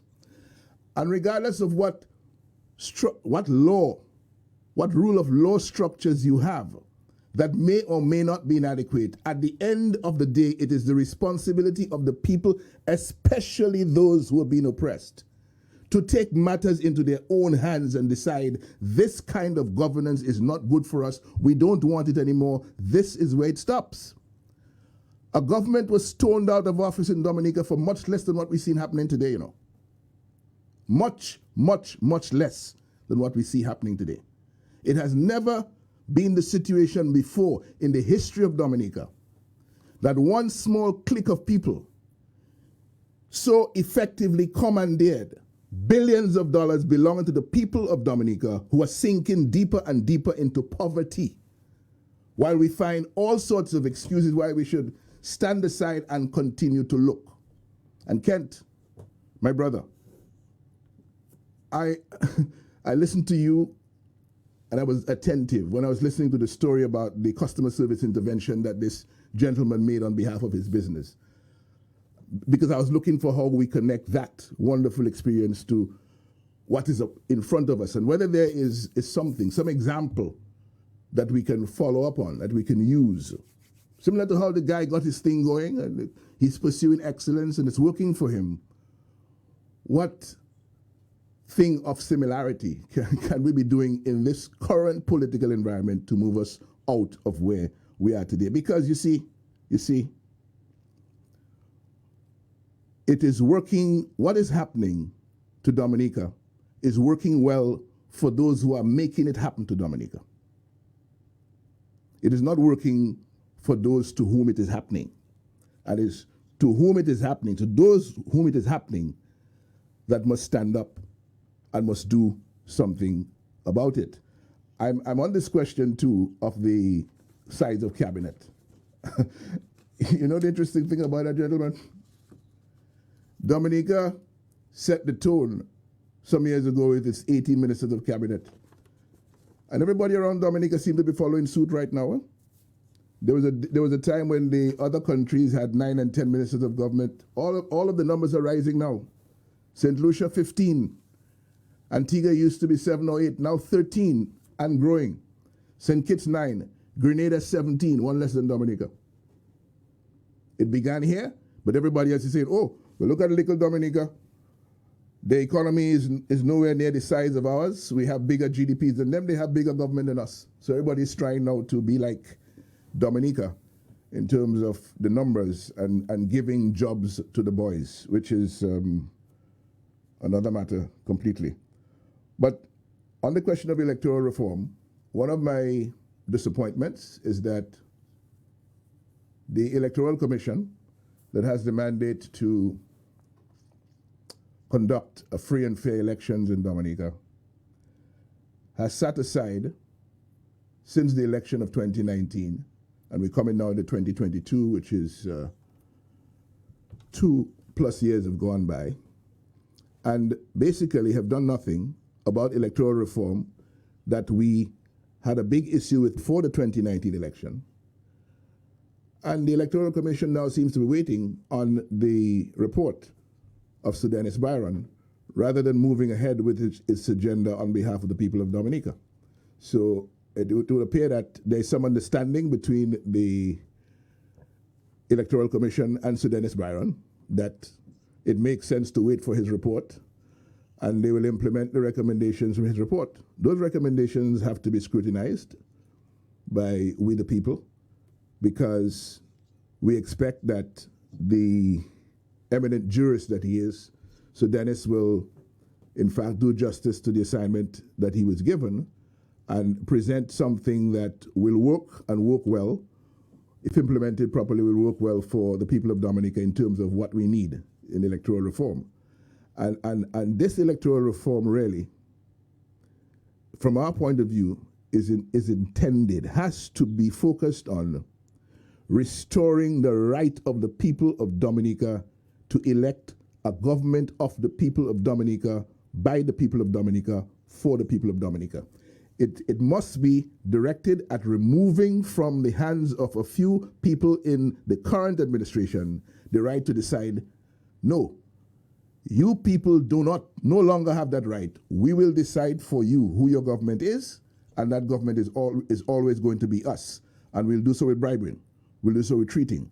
We'll do so with manipulation of the overseas vote. We'll do so with all sorts of irregularities and illegalities that we can come up with, because the best you can do is to take us to court.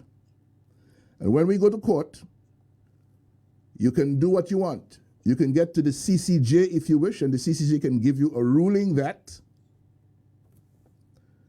you're right, that our members should probably be before the court for criminal conduct in the elections. We still have a director of public prosecutions under our control that we can direct to kick the case out of the criminal court. I need Dominicans to understand what the significance of all that is. The significance of the power and authority that this government is brutally exercising over the democratic rights and freedoms and the sacred responsibility of electing their own government, that this government is riding roughshod over. Because look at Thomson Fontaine. He is in South Sudan.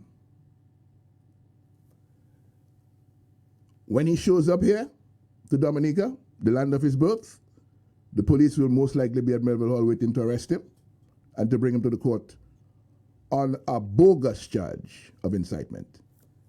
I, Lennox Linton, am in the courts as well on a bogus charge of incitement. We're talking unity here. We're talking unity. I'm before the court on a bogus charge of incitement. Since September of 2018, for an incident that happened in Roseau on the 7th of February 2017, almost 5 years ago. The charge is incitement. There are over 70 witness statements in that matter against me, none of which connect me in any way, shape, or form to any statement of incitement.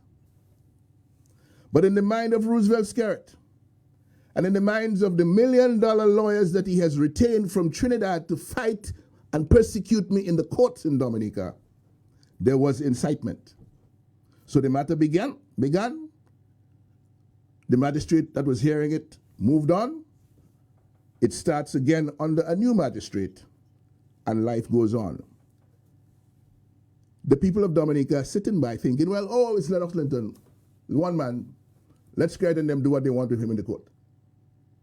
Oh, it's Thomson Fontaine. He has a job in South Sudan. He's not even down here. What does it matter? What do we care? And for as long as we're prepared to think like that, for as long as we're prepared to think, oh yeah, we can unite, but it is us they're doing it to, it's them they're doing it to, not us.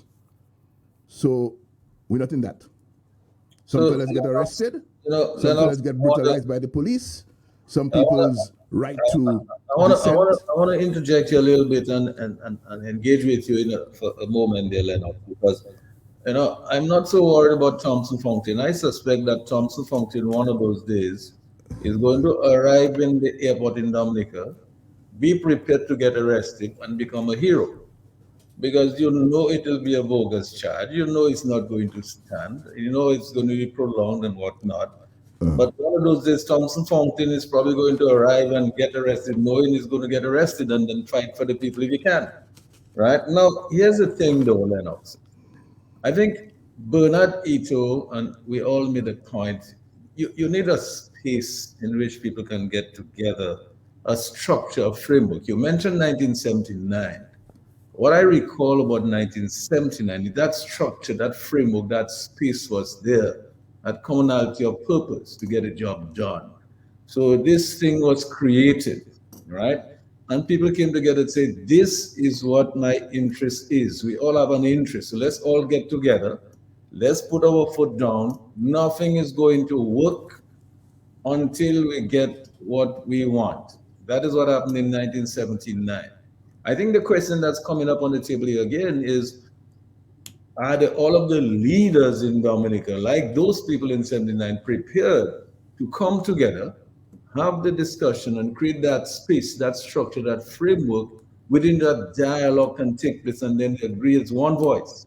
As one voice, say, listen, we got to move forward because we can no longer tolerate this, where we cannot have free and fair elections. People are victimized when they speak. Thomson Fontaine, he cannot come to his country. Don't want that to happen anymore. So, Lennox, what are your thoughts on creating that kind of space, that framework within which not just political parties, but all of the groups in the society and the interest groups can come together and do that? Well, that's absolutely necessary, Sheridan, because the responsibility for change in Dominica is not a responsibility for a single political party, a single individual, or any group of individuals. It is a responsibility for political parties, civic-minded organizations, people who believe, know in their heart, the Christians of good conscience who know that what is happening in Dominica in terms of governance is not working for the people of Dominica, and it needs to change. There has to be a way that we work effectively together in a unified way. We work effectively together to get the change that the country needs, that our country and our people need. So that's the challenge before us. I'm one of those who believe that even when you are in government, perhaps even more so, you have to find ways, creative, effective ways of working with the different sectors of society. The business sector, the civil society organizations, the leaders of church, etc. It's important that we find ways to connect with them and to work with them for the good of the country. We have seen less and less of that happening over the last 20 years, and more a divide and rule sort of posturing from the ruling party that says, okay, if I have this one in that corner, I push that one in that corner over there, I will rule the roost. And we, the people now, must defend against that as effectively as we can. So yes, Sheridan, there is a space, there is a time for togetherness within the forces of right action, within the forces of good conscience in Dominica now, that know and understand that what is happening and passing for governance in this country is not working for Dominica, and it is leading us down a road that we will regret more and more we have gone down. So how do you do that? That's a challenge before us, and I'm hoping 2022 is the year in which we make much more strides as political parties, as civil society organizations, in working more effectively together and pursuing that commonality of purpose that will lead us to the change that Dominica needs. I am firmly behind that and of the view. And I'm also saying when any political party gets into government, you cannot forget the civil society organizations. You cannot forget the organizations representing the various sectors of the economy. You have to create a space in which your governance includes them for the benefit of all the people of Dominica. See, I just want to open up the conversation now. Anybody can jump in because we have so many things on the floor. The question is, who is going to really, in other words, things do not happen by themselves. People have to make up their minds. Listen, we are going to intentionally work towards creating that space, creating that structure where we can come together, dialogue, and take some real decisions about going forward together, because we keep talking about doing things together, and it works. It has worked before. It will work again. It always works when people come together with a common interest. Everybody does not have to be thinking alike, but the point is there has to be some target, some main objective, some main common interest, which, for example, like around your constitution, around your democracy, around elevating people's lives and making people's living, quality of life and living standards better, elevating your economy. There have to be some common purposes. This whole question of free and fair elections, who does not want free and fair elections? So the point is, somebody or people have to decide, listen, you know something, let's take the initiative, let's get together, let us discuss. I'm just throwing this out to anybody around the table. Well, let me jump in here. I think that's a good place to jump in. Right. So, but that's exactly the point you just raised, Sheridan, what NJAM is all about. And we have several subcommittees, but one of the subcommittees that we have, and we'll soon jump into action, we have a meeting tomorrow actually, is one called the Political Activation Subcommittee.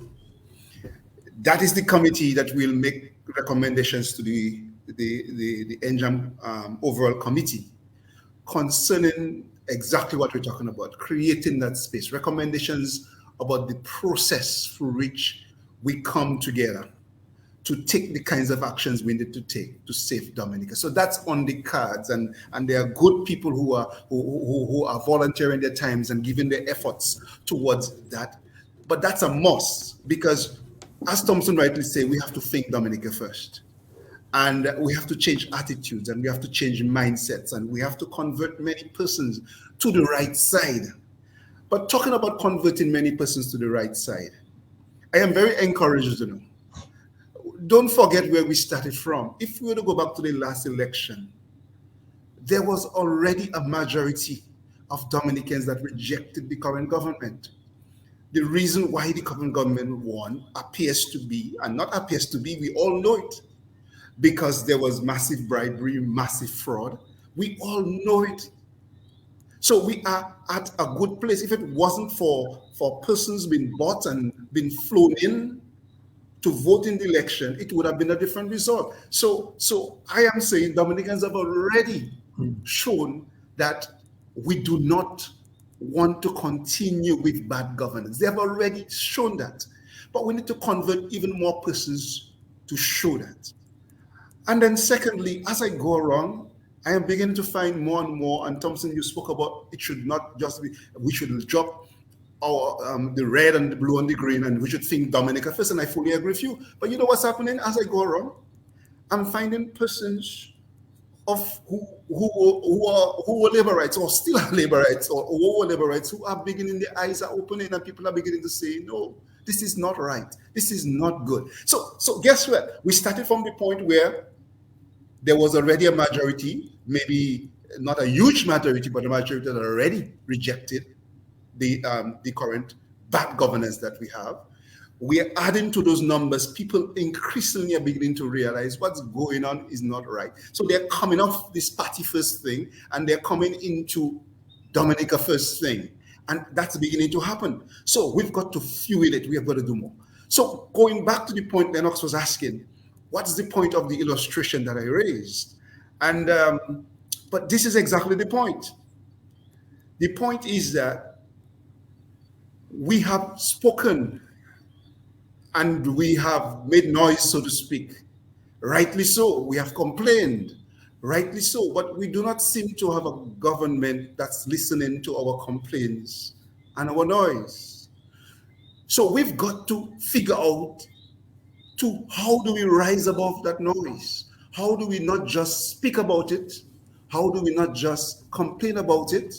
Because we're not getting actions. Any reasonable government, any government that has integrity, any government that's not bent on maintaining power at any cost, any government that's not bent on doing that would listen to the people and would adjust accordingly, would go through the electoral reform. But they do not seem to want to do it.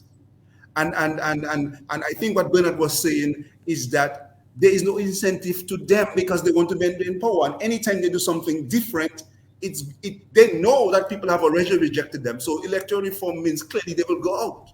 So there is no incentive for them to do it. So when we recognize that, we have to rise above just complaining, and we've got to get into action.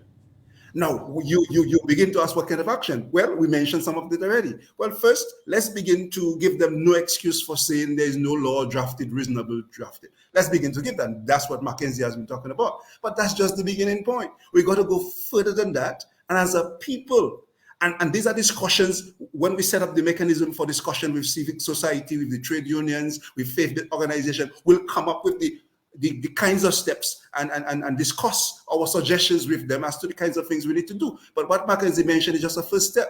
This is not just a step to put forward there and keep talking. This is a step to put forward there and rise above just the complaining, just the talking, and begin to demand the kind of actions. People hear me.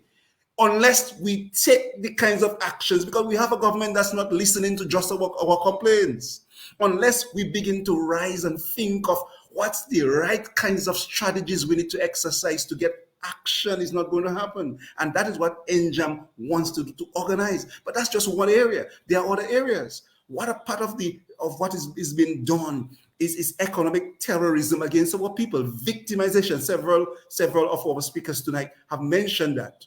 Now, how do we deal with this? We can wait until the government changes and hope that we'll rise out of it. Or we can from now begin to say, you know something? We're going to bring our efforts together. We're going to dedicate our time, our resources, the little that we have, and put it together. And we are going to lift ourselves up so that we can create in people a mindset of independence, that we can begin to demonstrate to people that better can be done, even with the little that we have. We just need to begin to sow a seed in people's mind because they're sowing a different kinds of seed. So these are the kinds of actions we are talking about. But the mechanisms for getting those, NJAM will be sharing it as we go along. And Sheridan, go ahead. Sorry, you're muted, Sheridan. Yeah, sorry about that. Kent, here's the thing. I've been listening to you. I've been listening to Dr. Thomson Fontaine. I'm listening to Bernard, and I'm listening to the opposition leader, Sir Lennox Linton. I'm hearing us saying the same thing. Here's what I think we need to do, because if you want to get action, you have to go into an implementation mode.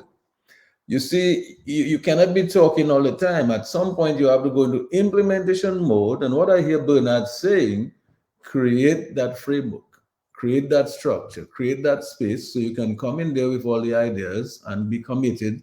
Okay, here's what we want to achieve. I mentioned 1979. Why? That is what happened.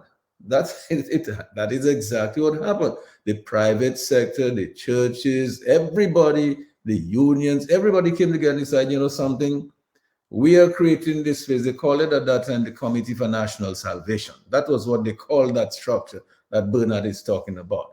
Create that space, people sit around a table and they say, listen, I may have this, that interest. Everybody has an interest, but we have realized that we cannot realize our interests unless we come together and we have enough clout, enough numbers, enough force to be reckoned with. Let me just give you a scenario, Kent. In terms of implementing some of the things that Bernard is saying and Njam is saying and Dr. Thomson Fontaine and Son and Lennox is saying, can you imagine if, for example, you create a forum where the truckers, the heavy equipment operators, the contractors, the bus drivers, the unions, the religious groups, civil society, all the little groups around the place, if they were all to come together and say, listen, you know something, we need to get this result. We need to get this electoral reform. We want to stand behind this draft legislation. We want to get, you know, this reform in the parliament, this law to ensure that the Public Accounts Committee can function so there can be, you know, accountability there in governance. We want to ensure that these no-bid contracts end, and we're going to follow the procurement laws, and that the local, and then when our government goes and negotiates, they can ensure that our local contractors and local people get a certain percentage of the work.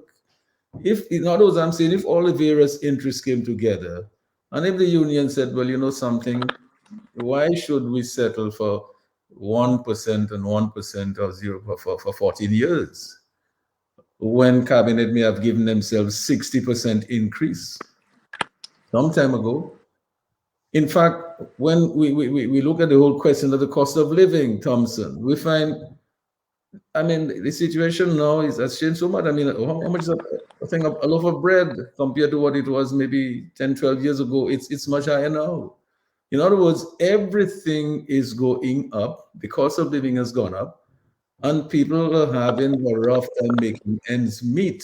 So the question is, having talked about all of this, can we find this space and find people coming together and have a meeting of the mind? And out of that will evolve some kind of leadership material that is, you know, that is going to be able to move the process forward, because that is how people meet in groups, and leadership comes out of that, moves the process forward to implementation of action. Because what if all these groups that I'm talking about, including truckers, including bus drivers and so on, if they decided, you know something, this draft laws, let us stand behind all of us. And if these people do not want to do the right thing, we're going to take some action.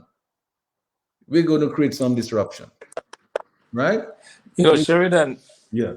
Sheridan, you know, I'm glad you bring this up, and I'm also even happier that you raised it in a historical context. You know, let's not forget that Dominica is a nation of Negmaon. We are descendants of the Negmaon who resisted, who rebelled against slavery.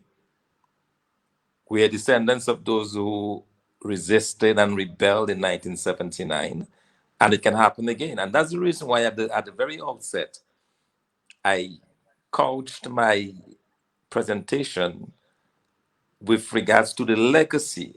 You see, because the yearning for electoral reform is so strong, the desire for change in Dominica is so strong that it will come. The question becomes, how do we get there?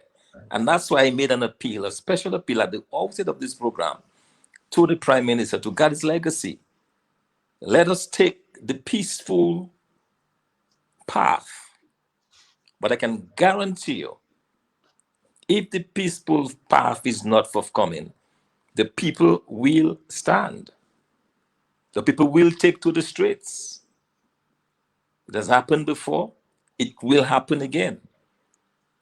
Personally, I would prefer that we don't go down the path of violence and destruction, but it's either or. We are going to get electoral reform one way or the other. Either the Prime Minister rises to the occasion and allows the electoral reform process to go forward, or the people take matters into their own hands. These are the only two choices we have. These are the only two choices that we have. There is no third way. It's either we get it legally, we get it the way it is meant to be, or the people take matters into their own hands. And that point is going to come. It's going to happen. As clear as we're going to have a sunrise tomorrow morning, we, the people of Dominica, are going to take to the streets. They're going to take the actions that will guarantee our democracy for the next 50, 60 years. All right, let me just. But let me get go ahead, Sheridan. Let me get some thoughts on Bernard now on some of these things. Yeah, well, just briefly to address Lennox. I mean, Lennox, you had a good point in terms of the issue of electoral reform being critical, or democracy, the process of democracy being very, very important. I hope you didn't misunderstand me and think that I didn't think that reformation of that process is important to our democracy and fundamental. I do not believe at all that it's irrelevant. It's foundational. The point I'm making, though, is our approach to electoral reform. We have to rethink that, because we have been appealing to the government and thinking somehow that these guys are going to be interested in electoral reform, and that we talk to them and talk at them, and somehow that electoral reform is going to happen. I think that strategy is not a good one. It's not very fruitful. We have to do true electoral reform by being on the ground, understanding where the people are coming in to vote, doing the analytics, understanding, have people on the ground in the villages who understand what a clean voters list look like, working on the voters list ourselves, making that clean, insisting that it matches what's going on the ground, do our thing. But to talk to this government about electoral reform and to depend on them and think that somehow having an intellectual conversation with them, or a reasonable conversation with them of implementing electoral reform, I think is not, has been shown for the past decade to be misplaced. So don't get me wrong. I am not talking about the fact that electoral reform is not important. It is very important, and the things that you say and the things that we talk about as opposition to the public is very educational and necessary. But I think beyond that, we have to create effective, on the ground actions. And I am so in favor of electoral reform that I'm thinking we have to revamp our laws, if parts of our constitutions, in how we govern microstates. So I am not at all about not being in that orientation. It's simply how we have to think about it, in my opinion. Now, on the issue of how do we move forward united, how do we, create a process? One of the things, gentlemen, we must do is we must realize that life is a narrative. We have to tell the better story. Unless we tell the better story in an interesting way that people are willing to listen to and be moved emotionally to action, then we will not get the sort of break over that what we're thinking about. We have to tell the better story. We have to tell the more engaging story. We have to tell the more emotionally appealing story, and that is what we have to do. This is what we need to come together as various groups and craft that story and craft that emotional appeal.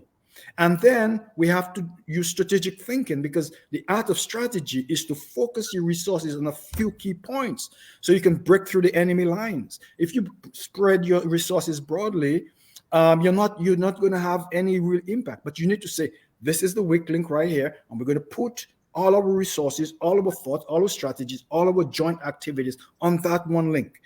And that is the way you change the battlefield. It's the art of strategy. You change the battlefield. You don't play on the opposition's battlefield. You don't play on the enemy's battlefield. You change the topography within which we operate. And that's what we need to get together and think through. How do we change the battleground? How do we change the conversation in a way that is to our advantage? How do we focus on 2 or 3 things? Because we can't do everything. So, and as I've said this in jam meetings, we need to think 2 or 3 things that we agree upon, because there will be many things we do not. A few things we agree upon, and put all our joint resources on those things and focus on those things and put the structures, the organizational processes and so forth, so that we can in fact get through the line 1 or 2 places. And that is how you create the narrative and the emotional appeal to people. We simply have to excite people about the possibilities. We have to create a vision that is more powerful than the vision they have now. Because at the end of the day, we're emotional narrative creatures, not logical, not appeal to the logic and the constitution, but we are emotional people who want a good narrative. And we have to tell a better narrative that Dominica can be that shining city on the hill that we always wanted, but it's been prevented by some people who are not aligned with our joint community aspirations. And that's the story we have to tell. Yeah, so it's not just about the numbers. We have to find a way to tell people the better story. Yeah. Let me just say this, Kent. I can see you want to say something. Yeah. And I know that Lennox has something you want to say too.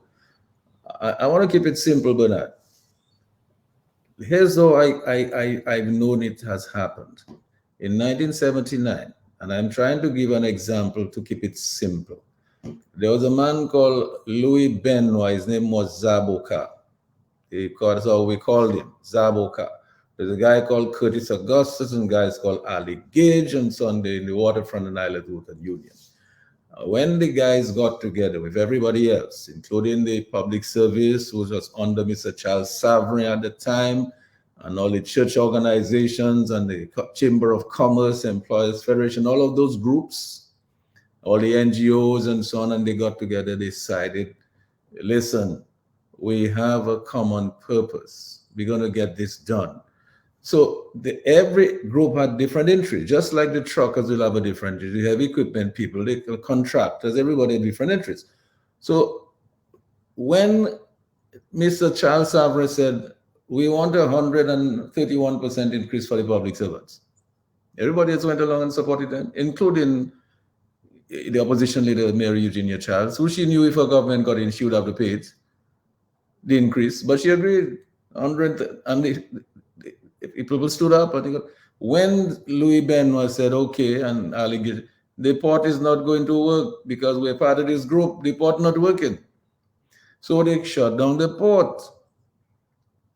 The country was closed. Business people closed their business places at certain times or allow their staff time to participate in demonstration and things of that nature.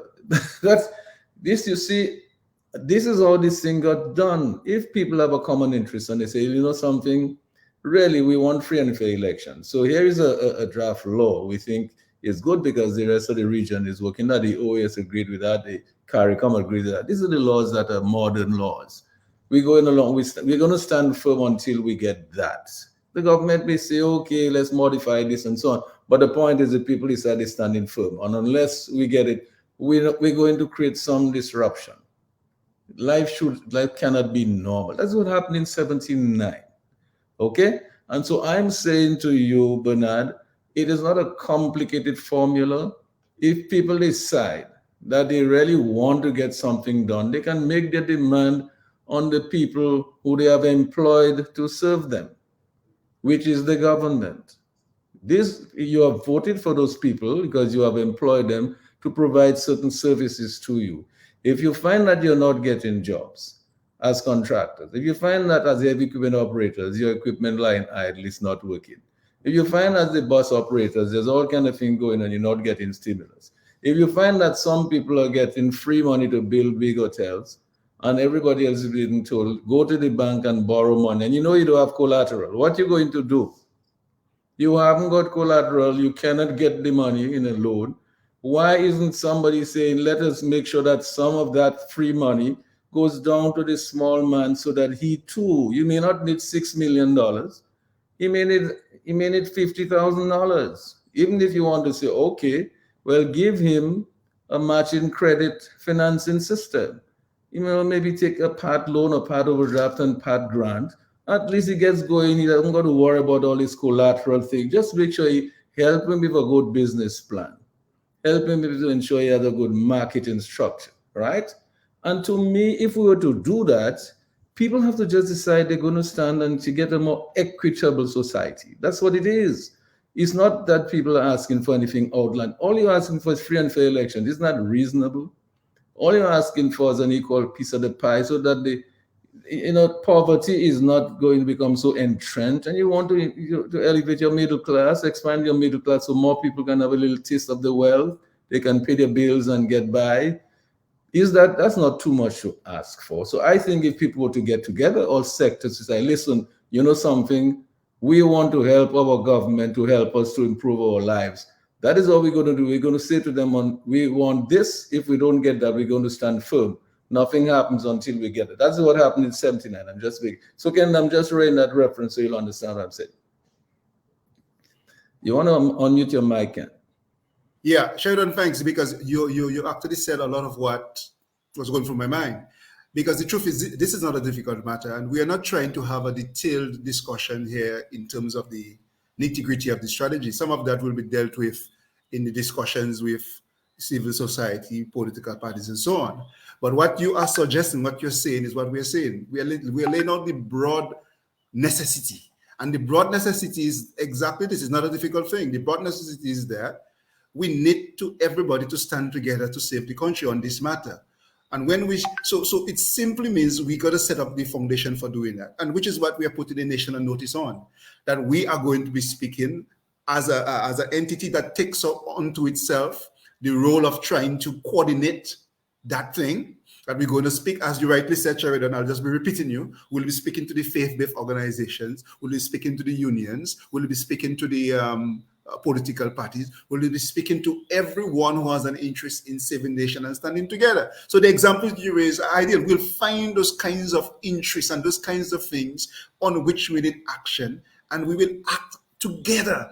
And that is the foundation that we are laying, and we are very happy that people are responding to that since we have relaunched NJAM, and even before that. But since we've relaunched NJAM, people are responding to that, and they are seeing the necessity for that, and we are going to put it together. So very soon we'll embark on some of the discussions. But as you said, it is really not a difficult thing. The thing is, we just need to stand together. And I've heard Lennox, I've heard Thomson, I've heard Bernard. We all agreed that the people need to stand together. And what it is that we need to stand against? We need to stand against a government that will not do the right thing, a government that will ignore the laws where they can, a government that will use the police where they can.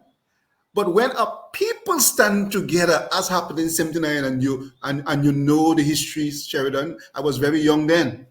And that's why we said in the NJAM press release that we're doing this in the spirit of the Committee for National Salvation. It's not we have some precedents. It's not a very difficult thing to do at all. So thanks, Sheridan, for putting that out there. But that's exactly what NJAM wants to put itself in that space to bring to the nation.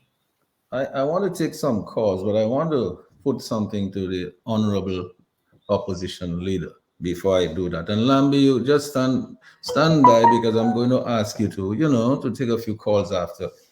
But Mr. Linton, I'm sure that your maths is much better than mine. And we're talking a lot of things. And well, Dr. Thomson Fontaine is there. You can come to my rescue if you find I fall short in the mathematics. I had my school fees when I was going to school. But I can recall that the UWP have quite a few thousands of votes to bring to the table, Mr. Linton. When we talk about people getting together, I mean, it seems to me that UWP should be happy to come together in this forum with all these fine people, all these fine groups and organizations, and should be able to bring to the table, into the discussion, into the fold, a massive number of people, to mobilize those people and to help them to organize and so on, so that they can be a part of initiatives to make life better for the people of Dominica. Now, Mr. Linton, do you think that the European might be able to assist with that kind of initiative, considering that you have so many people behind you? The Freedom Party has people behind them, NJAM have people, everybody has people. What can be done? I'm really looking for some commitments from people around the table for us to get something done. The mic is yours, Mr. Linton. Yeah, I'm not sure I understand the question you're asking. The question I'm asking is this. We're talking about everybody getting together, bringing something to the table. Yes, I think what NJAM can bring things to the table in trying to help to coordinate and so on, but I think what the United Workers' Party can bring to the table is a large following of people, right, that voted for the United Workers' Party, and the United Workers' Party, under its leadership, has that number of people. I think it's a matter of motivating these people to come together to support the causes that we're talking about. So it means that the public servants, under, let us say, the leadership of the DPSU, and the people who support the freedom under the leadership of Bernard and his executives, people who support NJAM, and all of the various groupings, if they were to come together and bring all of the assets, whatever they can bring, that is what we're looking for. And I think the United Workers' Party is one of the groups that has a lot of following there. That's what I was saying. Yeah, well, Sheridan, to be clear, the United Workers' Party is totally, absolutely in favor of and committed to working with any and every organization in Dominica that wants a better Dominica. Insofar as it concerns NJAM is not as new to us as the recent press release of NJAM. We have been in discussion over the past year or so with the founders of the movement, so to speak. And we have exchanged ideas on the structure and the focus of the movement going forward. And what you see happening now is as a result of certain revisions and certain decisions that were made as to the best way for this entity of civil society players to move forward into 2022 and the years beyond, playing a critical role in good governance of Dominica, in ensuring that democratic principles and policies prevail, and that the people have a chance to participate in the governance of their country. They have a chance to feedback, and they have a chance to enjoy the opportunities that emerge from the build-out of their economy and the advancement of their society.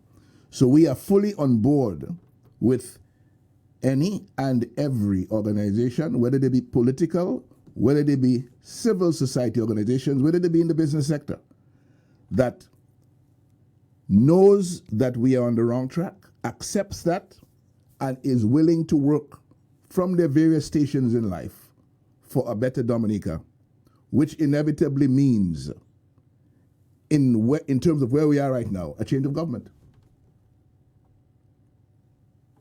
Well, yes, Lennox, I fully appreciate that commitment on your part and saying so publicly like this. And I want to also commend all the other members of the panel, including Dr. Thomson Fontaine, because sometimes you have to have people, you see, like Kent is talking about coordinating and unifying. We have to have people who can help to coordinate and to unify, because when you have several forces together, that's what happened in 79.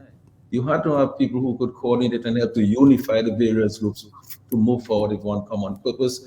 And I'm glad to see that some of that will be evolving. That is why I said people like Thomson Fontaine, Lennox, I have no fear for him, because I think Thomson, this guy is coming out of South Sudan. There's a reason he's down there now. This guy, he should be able to come to Dominica and let them arrest him, let everybody put him up on their shoulder after they let him go 2 days later, and then let him become a hero. That's what they want to make of him. This is the point. That's what you do. That's what happened to Rosie Douglas. They put him in jail, and then he came down to Dominica and became prime minister. Yeah, you understand? So, but I want to take some calls before I go. So, Lambi, let's take some calls from the people, because I believe there might be people who want to join this conversation and and put a few questions. Give them the numbers and then just make sure we can hear you, Lambi. Over to you, Lambi. This is the Global View and Q. The numbers are 449-3095, 449-3096, 449-3097, 616-4257, 305-432-9624. And we're taking your calls right now on the Global View and Q.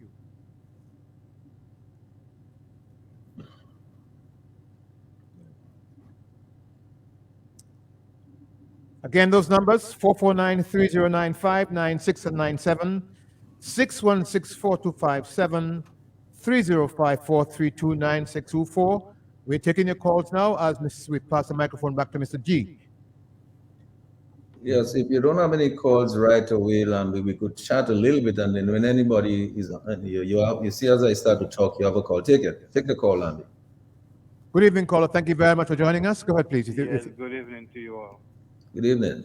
I feel satisfied based on what I'm hearing. This group of gentlemen that is in the house right now, yes, even if my mind was about to change, but trust me, I feel satisfied. This group of men, we are going to make a difference. Come well locked in for difference. Well, thank you. Thank you for that. I think 2022 is a good year for people to start taking a stand. Lambi, go ahead. Overseas line, go ahead, please.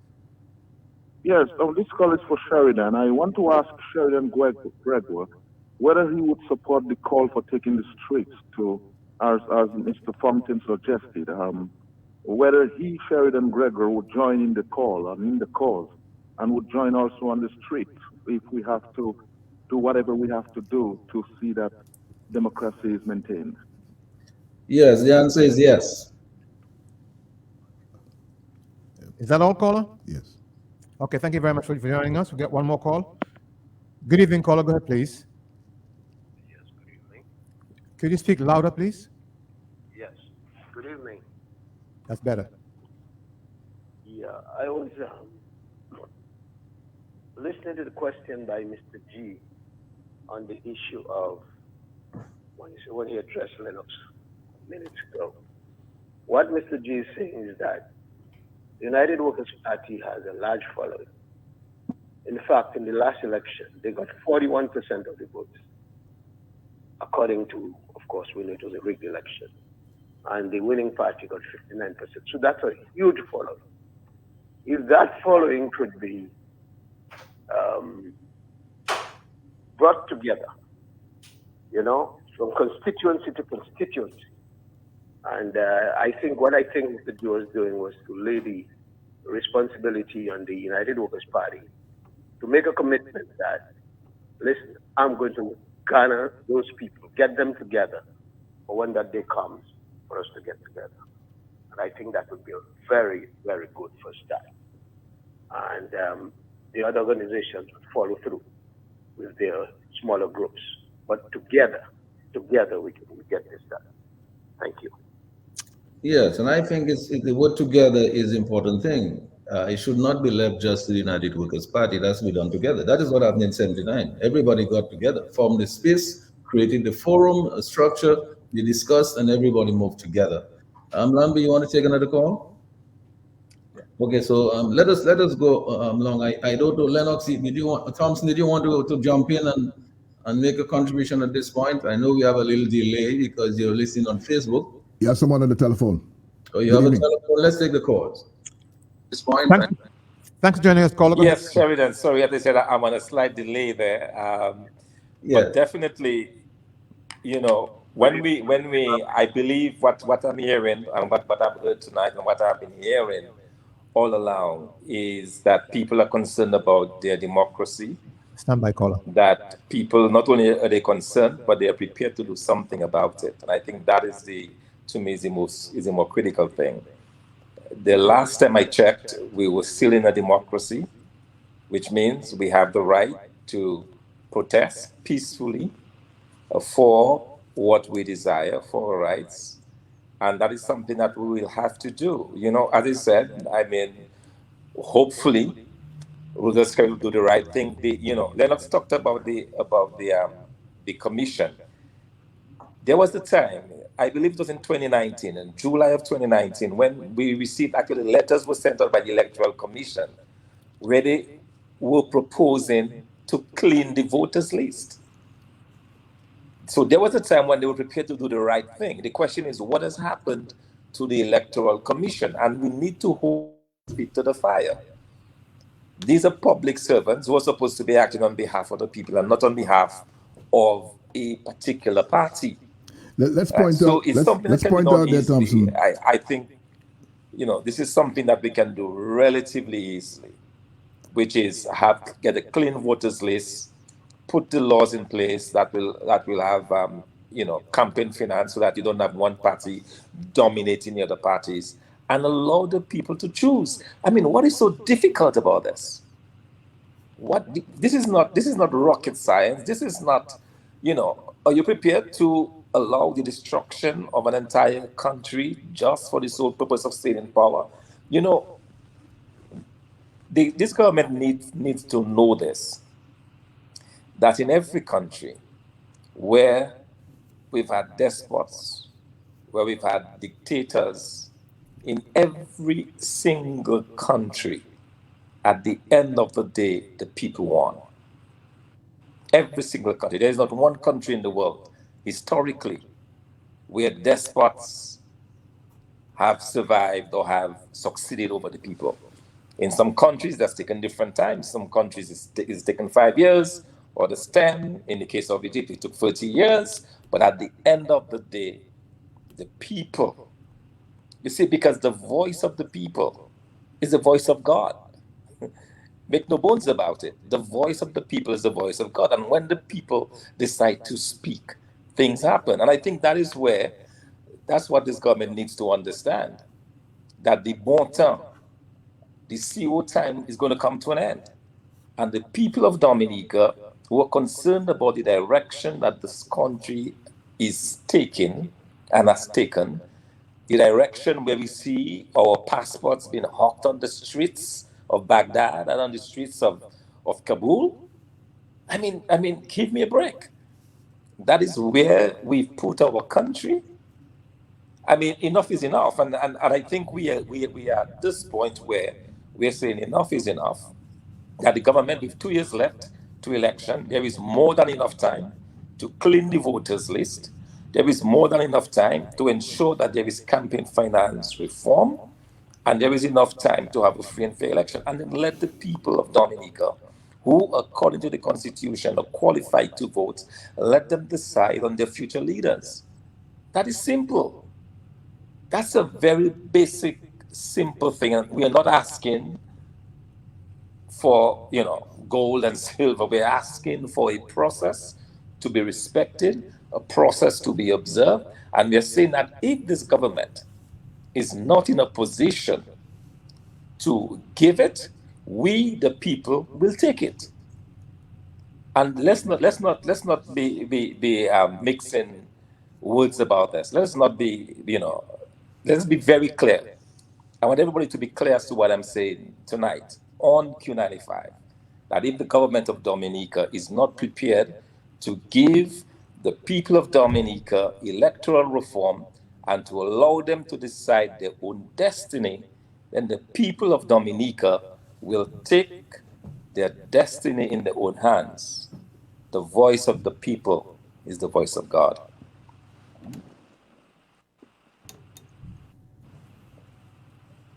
Is the voice of God.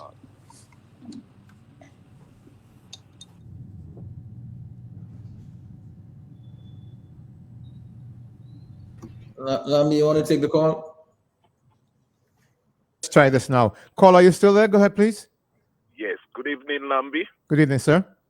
Yes, and well said, Dr. Thomson.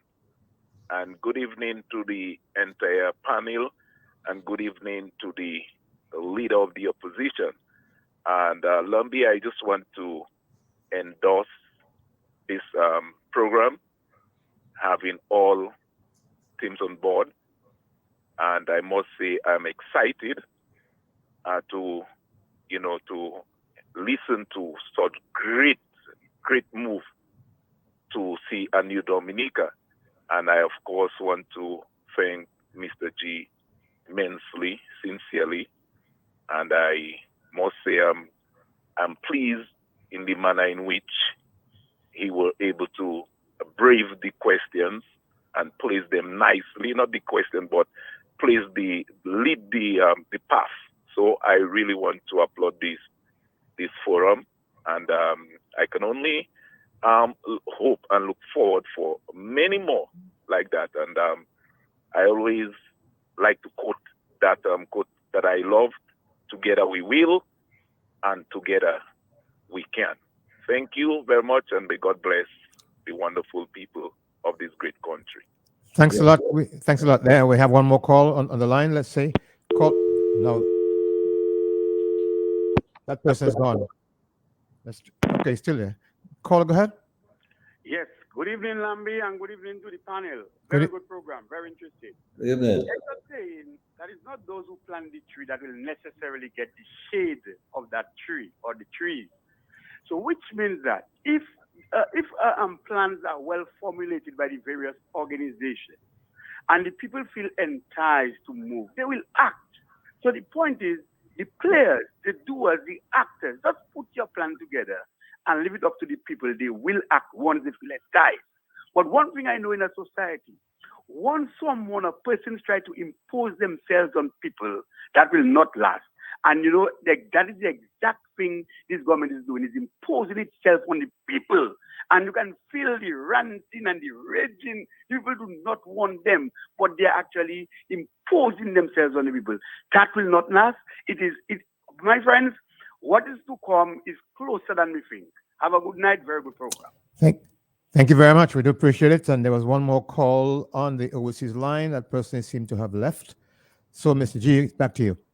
Well, yes, you can interrupt us anytime, Lambi, but I have to say to Lennox, Linton, I think the whole question of free and fair elections is a good action around which for people to galvanize. Who does not want free and fair elections in a democracy? Isn't that what a democracy is all about?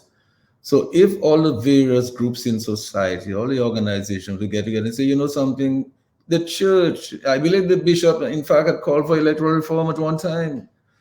I heard Pastor Randy Rodney calling for it. So it seems to me that if all of the groups in Dominica, the society is saying we want free and fair, it's a good place to start. Lamb, you want to take a call before I go to Mr. Linton? Yes. Caller, please go ahead. Hello, good evening, gentlemen. Good evening. Happy New Year to all. Same to you. I want to congratulate all the members on the panel. Tonight is very positive in terms of what is the outcome of the findings. That's what we need to do to get Dominica out from where it is. But I want to just draw a little line with the Dominicans and the situation we're in based on our constitution. Our constitution being trampled on. In fact, not even the constitution that will prevent me from doing what I want. That's the attitude we have. Let's understand, in the US, Donald Trump wanted to step on the Constitution, and he called on his people to find him some votes. He needs X amount of votes in order to win or to take over the constitutional rights of the people of America. And his co-pilot, who was the deputy, his conscience said on that time that we cannot do it because this is a minority that want to rule a majority. Dominica, the opposition haven't lost an election over the number of years, but the election have been stolen because of these people that we bring in, the foreigners, the people that buy the votes they want to take over the Constitution. It is happening. We must put a stop to that. if the U.S. is now taking action against Donald Trump, what the people of Dominica is waiting for us to stand up against Roosevelt Skerrit and his colleagues. Because Dominica is not belonging to any one person. Dominica is for Dominicans. One man, one vote. That's why we're talking about the electoral reform. And our people cannot continue to just take the Donald Trump attitude and policy and just agree that we will go on and on. 2022. We have to take that number. This is two figures clash. When two figures clash, miracles happen. We have to see to it that this year, I say boots on the ground. If we don't have boots, come barefooted. Dominicans must be ready to stand up and say enough is enough. We want to be ruled by the Constitution and not by a man thinking that he have a backyard, a piece of garden, somebody give him his land, and he doing what he wants with it. Barbados, Montserrat, this other place, Totola, these places give their people front line. These are places that they did not take the independence, They stay under Britain. But they put their people in front of every other contractor that come into their country. In Dominica, we go for independence. We think that it was going to work for us. We start breaking the arms of the crab early, and we lost that independence. Now we are dependent, and we're so dependent that we cannot get ourselves out from where we are. Dominicans, so let me independence, and we need to take some more calls, Constitution that was given to Dominica. That is what we need to operate in order the interest of the poor people, their children and their grandchildren, to be able to benefit from this Dominica. Thank you, caller. You men, I pray that God give all the strength, health, and the energy, the brains, the unity to be able to combine the forces. 2022 must make a difference. Roso Nuff. Roso Nuff. Roso Nuff. Wake up. Thank you, caller. We do appreciate it. And back to you, Mr. G. Well, that sounded like boots on the ground right there. All right, that's a big voice always there. Lennox, Linton, I was saying that Lambi, just interrupt us if the calls come. We want to take the people's calls, but I was saying that, Lennox, to me, the whole notion of free and fair elections, one man, one vote, this to me is just a basic thing on which people could rally, around which people could rally. It seems to me that if we cannot rally around that, what else can we do? You see, somebody was saying, let's not put too many issues on the table at one time. I mean, because obviously you get free and fair election and people get a government of their choice, and a government of their choice can go wrong doing the planning and implementing programs to ensure that they uplift the poorer classes and expand the middle class and give people, a little bit more wealth in their life. They can pay their bills much more easily and deal with the cost of living, and public servants can get their fair share like they do in St. Kitts if you get good governance, right? Well, Lennox, where do you think we stand in if all of these groups can get together? Then John takes the initiative to create the draft law, and if they are willing also to do a public accounts law as well, so that I feeling that public account committee is extremely important. You might want to guide me a little better on that. But certainly, if we simplify it and keep it simple and say, look, why don't all the groups come together around this draft legislation that somebody like an Ilya Williams, a constitutional law guy, could put together, and somebody, let's raise money to pay the man to do the work. They'll tell you, okay, I can do that in a month because he has all the electronic copies of all the laws from the other countries. If that can happen, then everybody should get together, to my many of all the groups, meet together and say in one common purpose and say, you know what, which they did before, and made these recommendations and presented this report to the Electoral Commission, I believe to Mr. Byron as well. It seems to me that is not something new. All they do is come back together and say, okay, we agree this is a good draft legislation that mirrors what is going in the modern legislation in the Caribbean region, but from our neighbors, and we can see how much better Jamaica's elections have been conducted now because they've done their reforms. So if we, Mr. Lennox Linton, if you can get this draft and bring everybody together, and then Jam will help and everybody will help, and I hope by that time Thomson can come down and get arrested and spend his 2 days in there and come out and so on and be a part of this movement, just to make sure that we get free and fair election. In Nondiga, your thoughts, Mr. Linton? Your mic. You need to unmute your mic. I'm not sure if Lennox is hearing me, but his mic is muted. Yeah, this muting of mics is a discipline that we have to get good when we're on these shows. Well, in 2022, we have to do that to start with. Yeah, so Sheridan was saying we're not where we are because civil society organizations have stepped away from the responsibility of being proactive and being professional in their interventions insofar as electoral reform is concerned. You had some wonderful work that was done by a local civil society organization that grouped together a number of individual units within civil society and came up with recommendations that were proper, they were well thought out, and ought to have been utilized by the Electoral Commission. But what happened is, and you keep saying that everybody wants free and fair elections. No, Mr. Gregoire, no, Mr. G, not everybody wants free and fair elections in Dominica. And I can give an example. Roosevelt Skerritt does not want free and fair elections in Dominica. That is why we don't have it.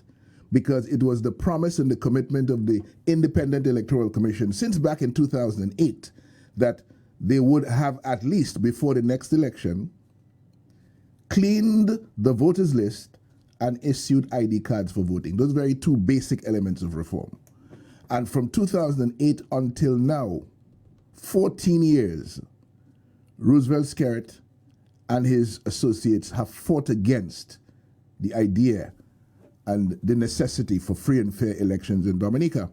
And he knows why he's doing it. It is in an environment of unfair elections that are not free, that they can go ahead and do the things they have done, contrary to law, contrary to the Constitution, to take the reins of power in the last 3 election cycles. So no, not everybody wants free and fair elections. And we're not where we are as a result of a lack of recommendations, proper recommendation for electoral reform. Again, that group of civil society organizations presented a whole suite of recommendations. Had they been taken on board, we would not be where we are today. The Independent Electoral Commission, for example, decided on a re-registration of verification of voters on the voters register, an exercise that was going to cost $300,000. And they would have comfortably got that done in order to hand out ID cards for the last election, well before the election. The government of Roosevelt Skerritt refused to give the $300,000, and therefore they could not proceed with the implementation of that particular recommendation that they took on board. What happened? After having yet another election without reform, Mr. Skerritt announced right after the stolen election of 2019 that he is bringing a consultant on board to advise on the way forward for electoral reform. You must understand that in 2019, we had an eminent group of election experts from the Commonwealth, from CARICOM, and from the OAS that teamed up at the request of the Prime Minister to point the way forward to the next election insofar as reform was concerned. And he then, having received their recommendations, scuttled them and made sure that nothing was implemented. So again, we're at a point now where a set of recommendations are about to be presented by Sir Dennis Byron. We don't know what's contained in those recommendations.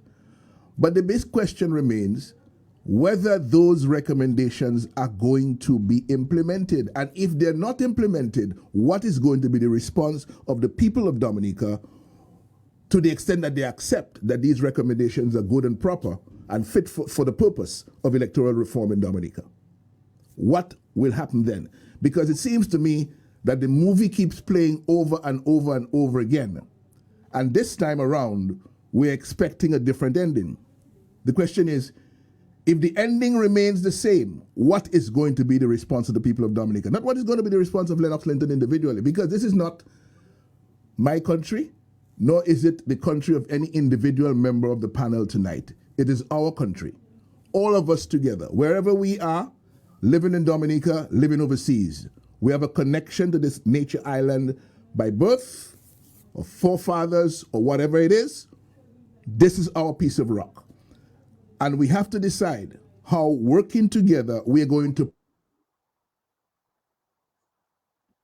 prevent a small group of individuals, private corrupt benefit, to continue to enjoy the reins of power because they have taken away from the people that fundamental right to elect a government of the people, by the people, for the people, and they have abrogated that right unto themselves. It is wrong, and it should not be allowed to stand in 2022.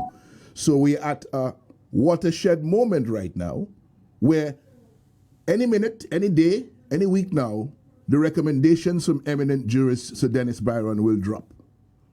I would expect that it will go to the Electoral Commission, it would go to the government, it will come to players like ourselves, and then we will make a call on what is there and whether that will allow electoral reform or it will allow further electoral deform, because there's a difference. There's a difference between electoral reform and electoral deform. The government of Roosevelt Skerrit has been pushing electoral deform for the last 3 election cycles. They want to deform the electoral process and keep it that way for their own private personal benefit. We want reform. And we will draw the line between what is reform and what is deform. We'll reject deform, we'll embrace reform. So to the extent that we have recommendations that push us down the line of genuine electoral reform from Sir Dennis Byron, we will be out there advocating for swift, speedy implementation by the Electoral Commission, properly funded by the government. We are not going to tolerate a situation where the Electoral Commission will want to do what is right for Dominica by bringing on board and implementing those recommendations, and then the government will be standing in the way by refusing to provide the resources. You see how easy it was for them to define the $450,000 for Sir Dennis Byron. The rubber has hit the road, and we're coming now to decision time. What are we as a people going to do if the Labour Party and Roosevelt Skerrit decides once again that recommendations have been made? They are not going to facilitate them because they don't like the recommendations. He has done it before. 2019, he asked for recommendations from the OAS, the Commonwealth, and the CARICOM. They gave him the recommendations, and because he didn't like those recommendations, he pushed them aside. He cannot be allowed to do that this time around. Let us see what Sir Dennis Byron says, and let us tonight ask Sir Dennis Byron, hey, what's up, sir? What's up with those recommendations? We've been expecting them since November of last year. We heard they were going to be coming in January. Well, we've come to the 11th of January today, and we hope it's not going to be, we're not going to be hearing February or March. We expect the recommendations to drop so that the sleeping Electoral Commission can get to work. All right. So here's the thing. I just wanted to, Lambi, you want to take a call? Let's see the person still there. Caller is still there? No, I think he's left. All right, so here's the thing. First of all, I want to make a little correction. I misspoke when I said I think Eliud Williams. I really meant Eliud Charles, who is the attorney that would be drafting this, that could draft, people like him who could draft constitutional legislation. But I just wanted to make this point, though, Lennox. I was hoping that we'd have passed that stage where we were waiting for a report and waiting for a government plan. I thought we were looking at the mode where the people decided, okay, we presented reports, the OAS has presented reports, we expect that Sir Byron will present a report, But the fact of the matter is, NJAM is saying, let us go ahead and craft legislation, which is modern legislation that's in keeping with what has been happening in the Caribbean, that have already been endorsed by people like the OAS and CARICOM and so on. Let's put that legislation, let's get that, and then all of us, everybody, all interests get together and say, we are going to stand behind this legislation and we're going to take concerted action together and stand until this legislation is passed. Yes, you might expect the government, the attorney general, say, okay, we want to make some modifications here and there, and people sit down and discuss. But the fact of the matter is, if the people, and that is why I'm saying happened in 79, if the people in 79 decided this is what we want and nothing's going to happen, and the country was shut down for 3 months, if the people decide that it's so important to have free and fair elections and they want to stand behind it, they will get it. I do not think any government will really stand behind in the way of all of the people, all of the interests who are saying, listen, we want free and fair elections and even playing field so you can own and you get the government that you want. I cannot see why any government would want to stop that. It would be madness for them to try to stop that. And therefore, I'm suggesting that we should, that is where the mind should be working out. Because as Bernard has been saying, and everybody saying, everybody put their heads together, create that space, and so that you can have that dialogue. So everybody decide, you know what, let Illy or whoever come up with that draft legislation. Let's find a way to help to pay for it.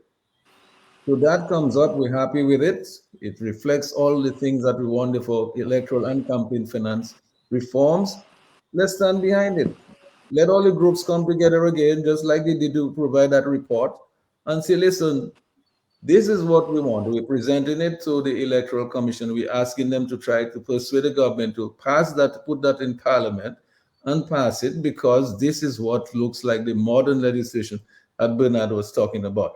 Thomson and Bernard, what are your thoughts? I think to me, we're talking action now. I'm not sure you want to go back into worrying about whether or not somebody's.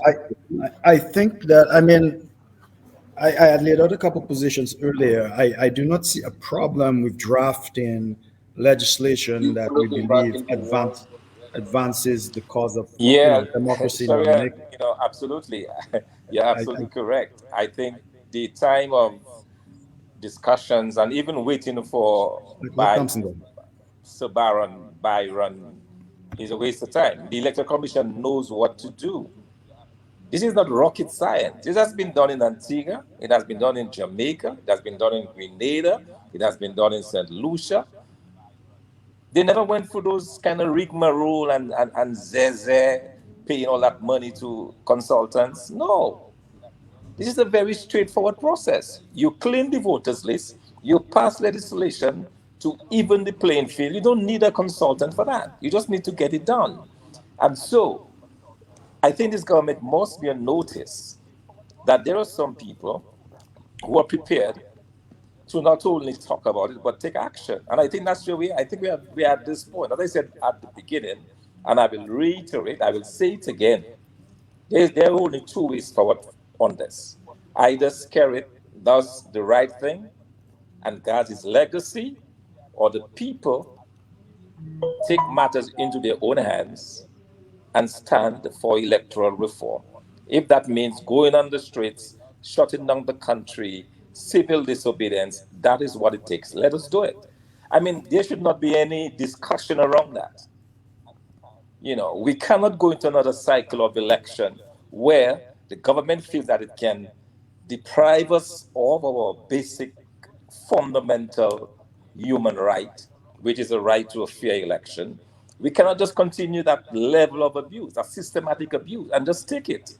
I mean, come on. We've gone through this thing in two cycles. I sat back in Dominica in 2014 and saw this guy destroy legal ballots. Look at my ballots and said the X was too small, and reject those ballots just so I would lose an election. I took that and I restrained myself. Because the level of abuse was so great that I could have gone out of my mind and done anything. I restrained myself. So I know the lengths that these people are prepared to go. Now we are prepared to push back. Okay, and I think that is what we are talking about tonight. We are talking about pushing back. And I hope the actions of NJAM, combined with the actions of the United Workers' Party, with the Dominican Freedom Party, can point the people in this direction. We have to make it clear. We're not going to complicate matters. We're not going to add too many things into the basket. The fundamental thing we want now is for free and fair elections, and those free and fair elections can only come by way of electoral reform, period. Once we get that, when there is a free and fair election, if this government, if the people of Dominica feel they want to re-elect Roosevelt Skerrit, I will be the first in line to congratulate him if it is done under free and fair conditions. But don't expect me, if you are prepared to steal another election, if you're prepared to treat, if you're prepared to go against the rules of the make, don't expect me to just sit back and do nothing. And so I hope that the people of Dominica are at this point, and I feel that they are. I believe that the people of Dominica are at the point where, and every civic-minded person, every right-thinking Dominican are at the point where they are believing and they know now that they have to take action. We still have 2 years. There is enough time to fix this, but we have to demand it. We have to demand it, and that is where we are going tonight. I'm not in that long pally business and so on. I think we have to do it. And of course, we can't reveal, as Ken say, you can't reveal all of your strategies, but certainly a strategy is being formed, and it will involve calling upon the people of Dominica to take the necessary action to ensure electoral reform. Excellent. Bernard, go to you. I just want to see if Lambi wants to take a quick call here. Go ahead. On the overseas line, please go ahead with your call. Caller on the overseas line, are you paying attention? Mr. G, that person is not paying attention. It looks like you don't have that call there. One of the things I was going to put it to Bernard, really, because, I mean, it seems to me that you have to keep this thing simple. I mean, free and fair elections. You don't want to add or complicate the matter. You know, the question is, we may think we have a lot of time to do this. That's why I thought about 2022. But remember, elections can be called early. They've been called early before in Dominica. They called very early in Barbados. It's almost 2 years before the election is actually constitutionally due in Barbados. It's quite a few months before. Election can be called early. Sheridan. The person who will call the election before it is constitutionally due and before sensible, proper, widely accepted reforms have been put in place is the very same man who's not wanted and has fought against electoral reform since 2008. But he can call election before the recommendations go into place. That is clearly understood. But I'm saying the people, if they really want to have the laws passed, if you do a very good job of drafting some very good laws, the modern laws, which are in keeping with the laws that is in the region already, that OAS approved, everybody approved, CARICOM approved, and they're working better because we saw the example of Jamaica. And Jamaica's model is very simple. It's very straightforward. We can practically use it with some minor modifications for the campaign, the electoral laws, as well as the campaign finance laws. It seems to me you really need to wait for too much to do that. If all the groups decide, okay, listen, we're going to get behind that. And we're going to come together and say, we're going to stay, we want to demand that. Bernard, your thoughts? Yeah, on the legislative route. I agree it is a useful thing to do, and it's probably something that we should do regardless of what else we do. I believe if we can draft this legislation and get people galvanized around it and get people moving on the streets on it, then we may get some traction here. I hesitate though, because I am not too optimistic that that will in fact happen. I am not too optimistic that the issue of electoral reform as currently phrased is interesting enough, exciting enough, motivating enough, captivates, and maybe half the people do not understand the issue of electoral reform. And so can we galvanize people around the issue of that? Now, the issue of democracy and the erosion for democracy is very critical, and we can craft a narrative around that, truly. But I think, again, is the narrative that we tell. I don't think the narrative of just talking about electoral reform in this dry, legalistic sense is going to motivate anyone to go out on the streets and protest and block traffic and do all the things that brings the country to a halt. I'm not convinced that that is so. Now, in concept, yes, if we could get that to be a motivating issue that brings people out on the streets and put pressure on the government to pass that, that would be something. But I am convinced this government will do everything in its power to delay and call snap elections, whatever it takes, so that they do not pass electoral reform before the next election. I see no way, even if we do those things, that this government is going to do this. They'll simply call a snap election and be done with it for the next and get away with it again. The whole point of bringing Byron in is to just delay the conversation, or to continue the conversation, actually, to continue the conversation of electoral reform consultants and all these things, to just continue that conversation. It's a good conversation for them. It's a winning issue for them. Distract the opposition with talks of electoral reform, distract the people with talks of electoral reform, bringing people to talk about it, just drag it out. And I'm not convinced that on its face value, electoral reform is going to be the galvanizing issue that brings people out on the street. It's very important. And I think, in my mind, we should focus on doing effective electoral reform. Why can't we create the clean voters list? We should be able to go out into every community, get the voters list, do the things we need to do, data analytics, cross-referencing, all the things that can be done with modern technology, and create in every community. I mean, it's a small place. Everyone knows everybody. Everybody who knows who's overseas. Everybody who knows whose grandmother is on the list. We can put our energies and focus into effective electoral reform, where we have a clean voters list. And then we can go into those constituencies and we can campaign and we can talk about, here is the list and here's the discrepancy. And that way we can galvanize people emotionally to say, these people are still in your constituency away from you. But I think focusing on the legalistic approach and say, well, you guys need to do electoral reform and keep beating that drum, they're not going to do it. They have absolutely no incentive to do it. And that's why I'm a little bit skeptical about that particular approach. Yeah, Right. I'm sure. One minute, Kent. 1 minute. I just want to say something to Bernard. You see, Bernard is a fellow who speaks very well. You see, his English is a lot better than mine. When Bernard speaks like that, it's so convincing. If you were to take that same articulation, that same level of conviction, and go on the ground and sell it to the people, not in the legalistic terms, but in terms that you know very well how to do it, to make the people understand what their interest is when you have free and fair elections, when you get a government of your choice, a government that will not oppress you or repress you, a government that will help you to move from poverty into the middle class, a government that's going to help you if you're an entrepreneur who has ideas, put your ideas into play, develop yourself so you don't have to become totally independent, more dependent than you are now, so that you don't become mendicant. So if, and I know that your fellow, your English is so much better than mine, Bernard, I'm listening. I believe if you commit yourself to going out to do that, by the time you go out there and translate, it's not going to sound like a legalistic thing about electoral reform, you know.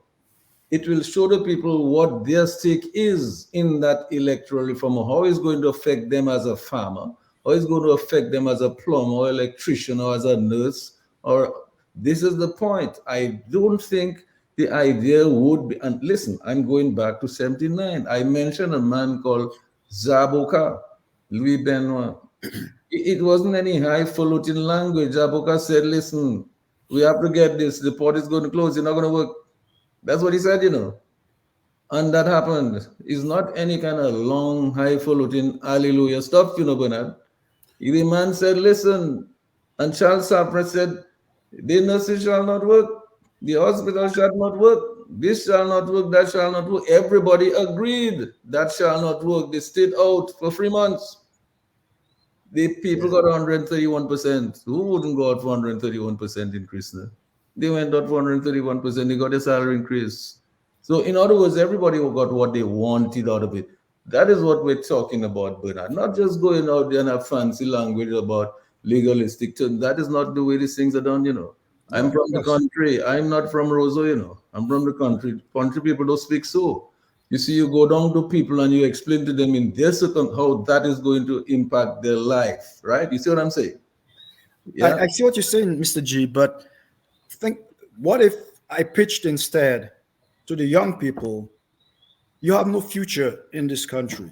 It's been stolen away from you. We represent a future that you can believe in, that you can live in your country, and you can prosper in your country, and you can have a set of life, come connected in a community, and have a future in your country, because a few folks are stealing it away from you. I mean, that has more emotional appeal to me. Yes, I'm than Mr. Gregoire, focusing on, that is what well, you do not have. you see I mean, I know what the argument on democracy. Don't get me Don't wrong. you see what I was saying there? You see, Yes, how yes. Good, you see how good he's doing it. You see how well. Yes, exactly. He's talking about going to, that is what you explain to them, how the electoral reform and free and fair going to translate into the life. That is what you're doing right now. That is what you explain it. Right. But unfortunately, Bernard, I have not been at some of our recent meetings at NJAM. And I really didn't want to get into that kind of level of detail of discussion. But since he raised those things, I have to speak to the public. Because what we have to say to the public is this, and Thomson put it right. You have to understand what we're up against. Thomson put it right. Right in there, in the counting of votes, they were willing to deprive him of a legitimate vote.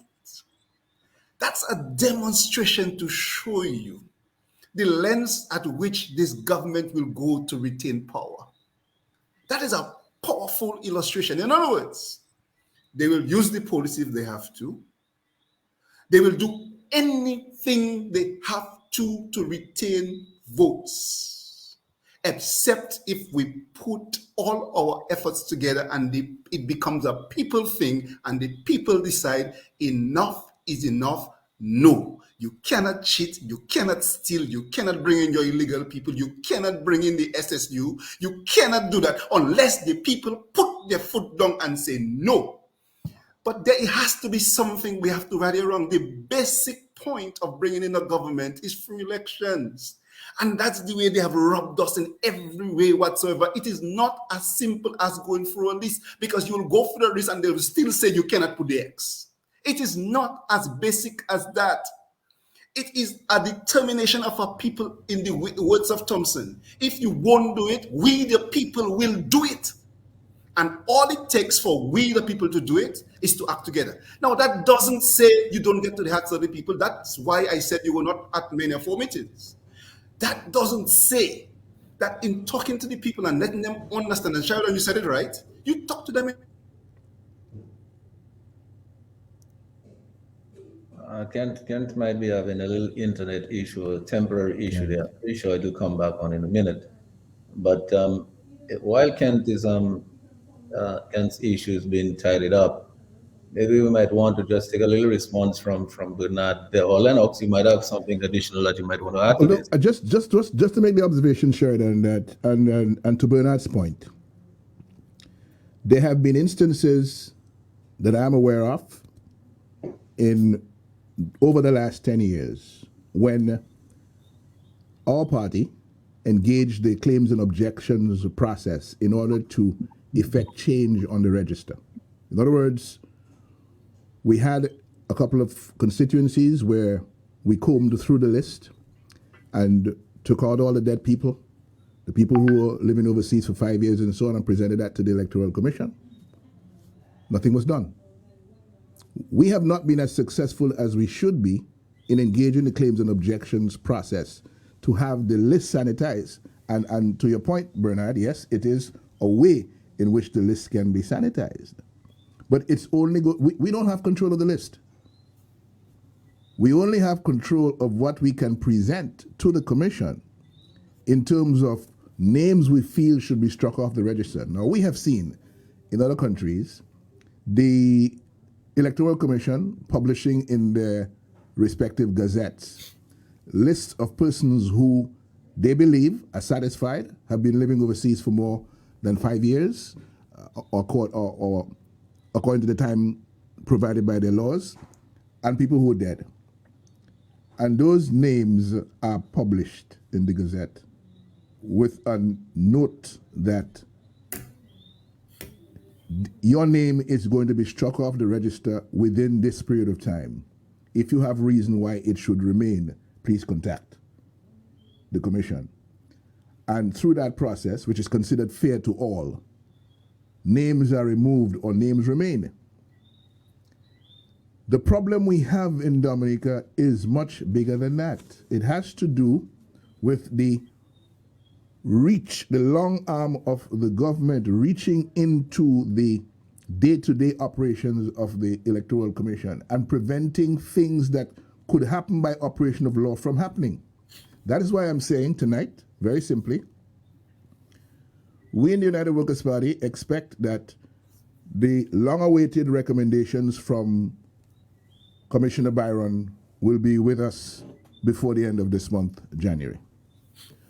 Once we get those recommendations, we'll be sitting down with our civil society partners, with our political colleagues in different political parties, and determining whether these recommendations are fit for purpose.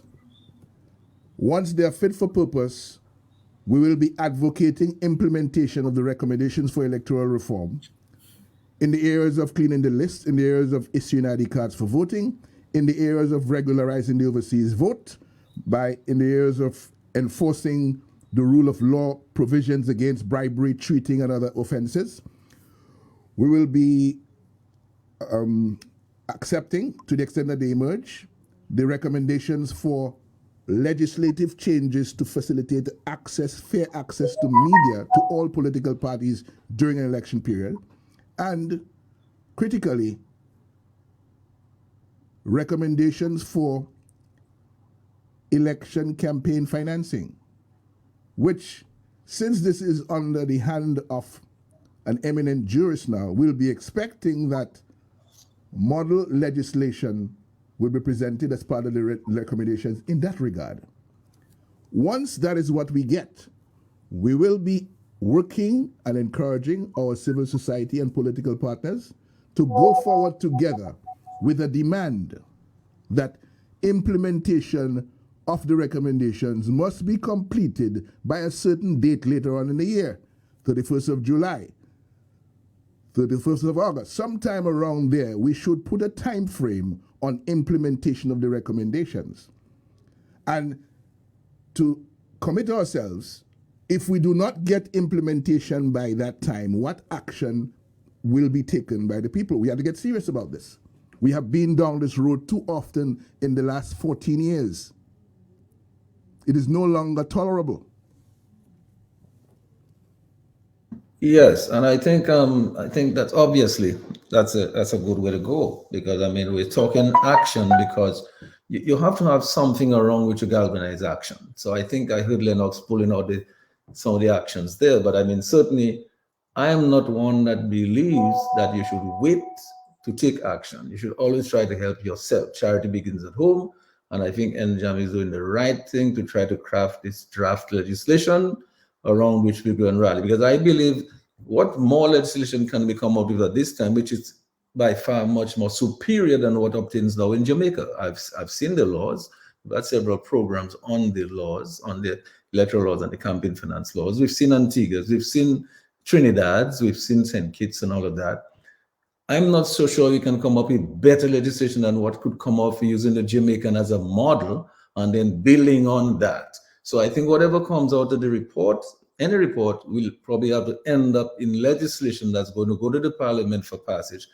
That is where I think the people should come in, to stand and say, listen, I mean, the powers that be can say, listen, we're not doing that until 2 years from now. But the people have to say no, as Lennox is saying, okay, we want it in July, because we think it's a reasonable thing to have. If Antigua can have it, and Jamaica can have it, and St. Kitts can have it, why not us? It's only reasonable.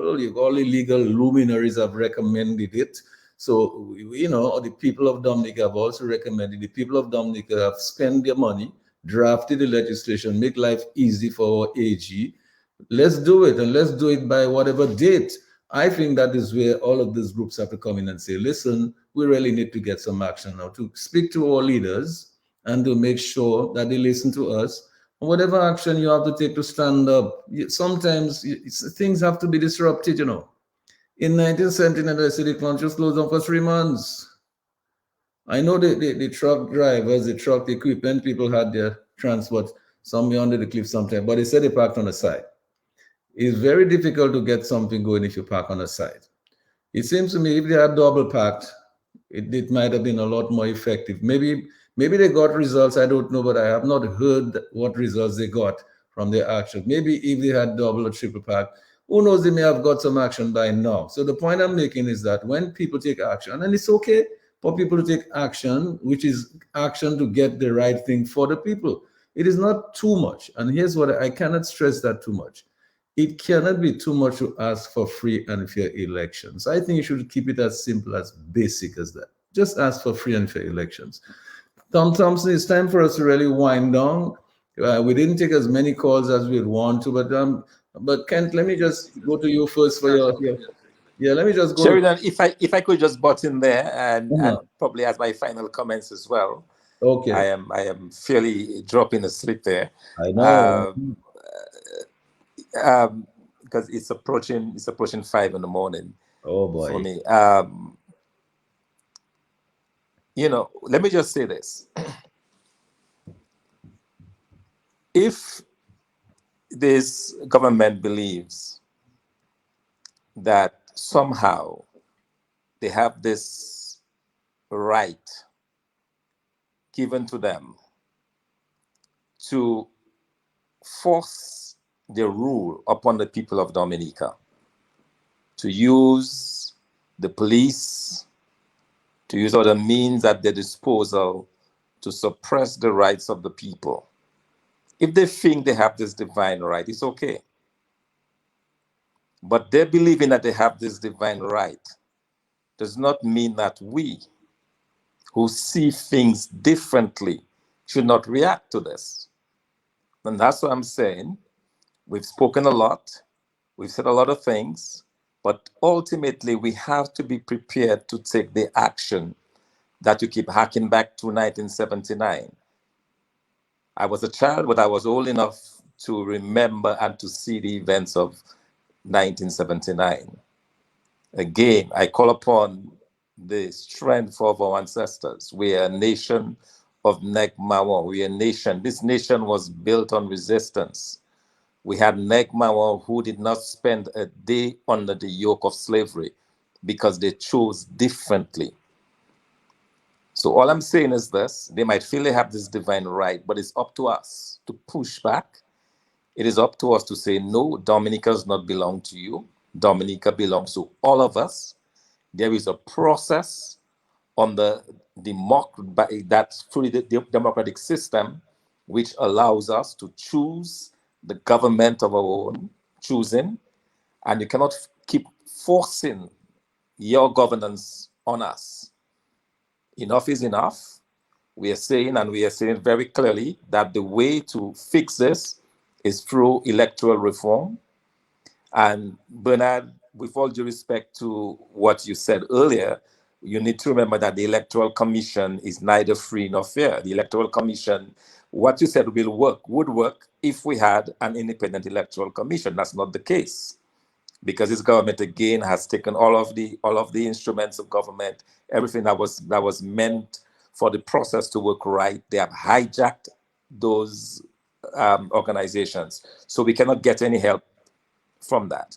We have to take matters in our own hands, and that will obviously mean taking to the streets when the time is right and calling for those things that we inherently believe in.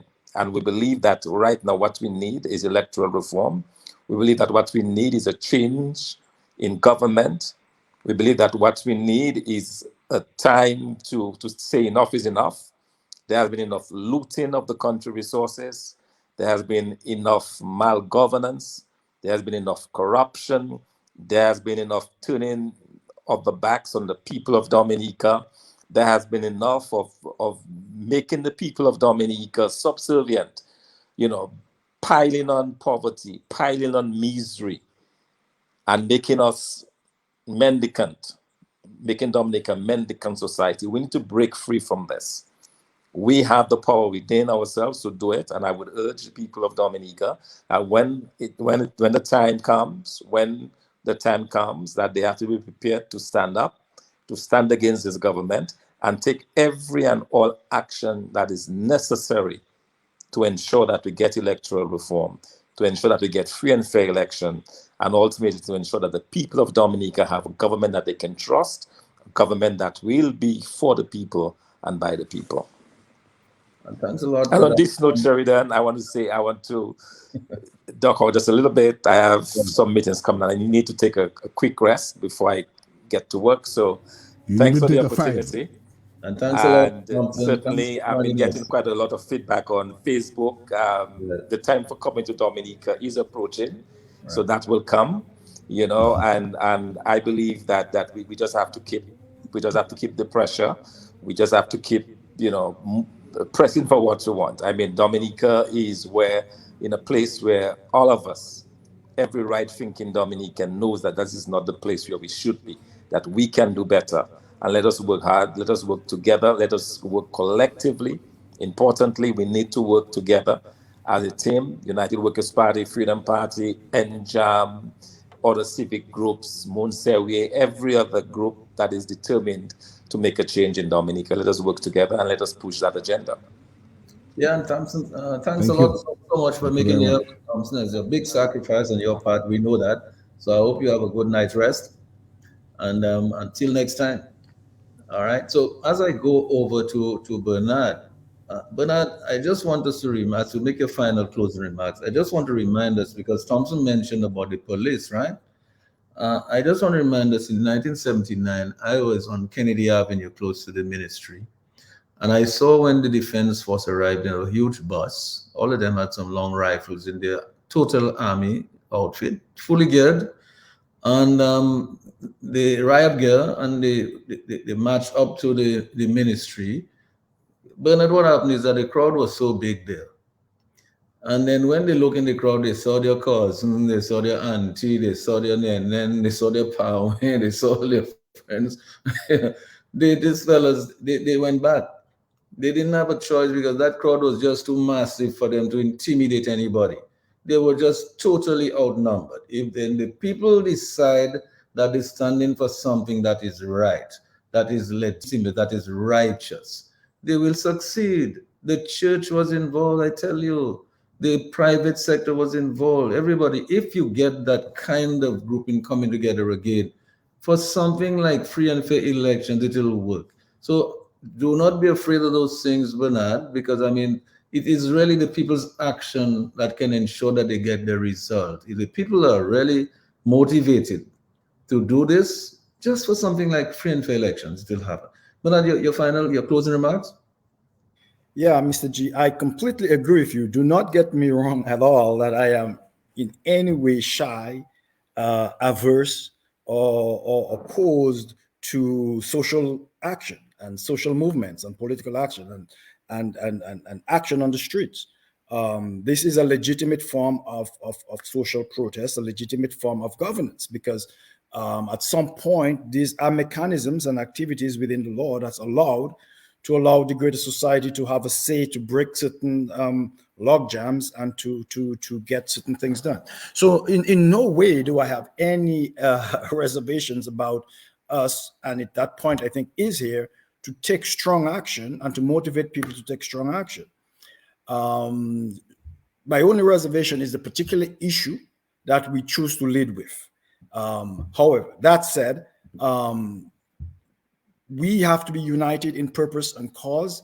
And if we as a group decide that this is the particular action, the particular avenue, the particular issue that we want to pursue and put our concerted efforts into it, then that meshes with my disposition for concentrated action, strategic action. And so the concept of the thing is completely clear, and I am completely in line with that. As I said, whether that particular issue would be one I would lead off with is just, a particular perspective. So to wrap up the session, I mean, I think this is what we need to do. We need to have this sort of dialogues. We need to have continued dialogue so that we don't lose the momentum. We keep the energy high. We keep the passion. We keep the motivation. We all have times when it's a difficult slog, and we have to motivate and encourage each other. to move the needle forward. And we have to motivate and encourage the Dominican public. You know, we have been placed in positions of leadership, and we have a responsibility, I think, to do what leaders do, which is to communicate a vision and to rally people to a just cause and a just nation. So I am all for that. Dominica needs us more than ever. As I said, we can't get to 50 years as a nation, which will happen here in the next few years, in this condition. It is unacceptable. We had a better destiny in ahead of us than this. And let's hope that in the next 50 years, Dominicans will look back at this period as a strange, aberrant, sort of dysfunctional period of Dominican life that took us down the wrong path, because there is an impression that we're doing okay, but we're doing terribly. We are maintaining ourselves together with a few handouts from the passports to maintain some level of stability, but we have no economic engine. We have no social community bonding. We have lost the sense of caring and connectedness. We have lost the rule of law. People operate outside of the law. The Labour Party is more powerful than the state. And that is a really dysfunctional system, because the state should be the most powerful institution in a society that with institutions that control the state. But the Labour Party is more powerful than the state with the resources at its disposal. And so we're in an existential situation, a very odd, strange situation. And I want us to keep thinking creatively, motivating each other, and looking at creative ways to outsmart those guys, because we can't do it. They are not the cleverest people in the world. They don't have all the answers. They don't have all the angles covered. We have to find ways, creative, innovative ways, new conversations, change the battlefield, change the grounds that we operate on, and keep doing those things to shake it up. We can't be do business as usual. That will not work. They have figured out that game and cornered the chess pieces on that game. We have to go play on a different board, and that's what we have to start doing here in 2022. And I think this program, this conversation is a great start to that. So let's keep doing that. We're all united in that purpose. There is no daylight between us in wanting to accomplish that strategic, focused, united approach to getting the island we want. Oh, very, very well said. You see, I always told you your English was better than mine, Bernard. I don't know why you're not listening to me when I tell you that, man. Your English is good. If you go out and explain those things to these young people, they will understand you better than they will understand me. But it was very well said. Now, Kent, remember, the reason why you're telling people you have to have free and fair elections, so you can get a government that you're of your own choosing. You choose people who you think are capable, who will deliver for you the things that will make your life better. So the farmer has to, when you go to the farmer, you have to show him how getting good governance will improve your life on your farm. Maybe you might be able to go back to the days when you were paying cash for your vehicle and building your little home on your farm. And no longer will people just take your land and don't pay you for it. So this is the point. So, I mean, when you come to the young people who have all these bright ideas for agribusiness and manufacturing, so you have to explain to them that is why you need a government that is going to be, responsive to your needs and your ambitions and your creativity and so on, to take you to get, so that you can be wealthy too. Kent, why is that? Is it that just a select few must get all the millions from the passport money? And then all the majority of the young people who are so bright and intelligent and want to do things, they don't want to depend on anybody. They want to depend on themselves, on their own creativity. Why can some of that spread to some of them so that they too can do their own business? Be like Suki, come become self, be independent. So Kent, as you close up, I just want to say that the purpose of doing this thing, telling people why you want these reforms, is to get good governance so that we no longer have this crisis of governance, as some of us were talking about earlier, so you can get the result. So Kent, your final words? Yeah, definitely, Sheridan. Some of the young people haven't seen better. They're so young that most of their own life, they have only experienced the Labour Party. So we have to educate them, and we have to tell them exactly what you're saying. We've got to show them that better can be done, and the foundation for that is good governance. The foundation for that is bringing in a government of your choosing who can do it exactly as you said it. So I'm in full agreement with you on that, and that's what we'll be doing. But it's time for us to do it as a Dominica movement. And I want to correct you, jokingly, of course, on one thing. When you said the followers of NJAM will add to the followers of freedom and the followers of this. And I know what you mean. But jokingly, the truth is, what we are looking for is for the followers of UWP to be followers of NJAM, the followers of freedom to be followers of NJAM, the followers of the Labour Party, and there are many people in there who want different, to be followers of NJAM.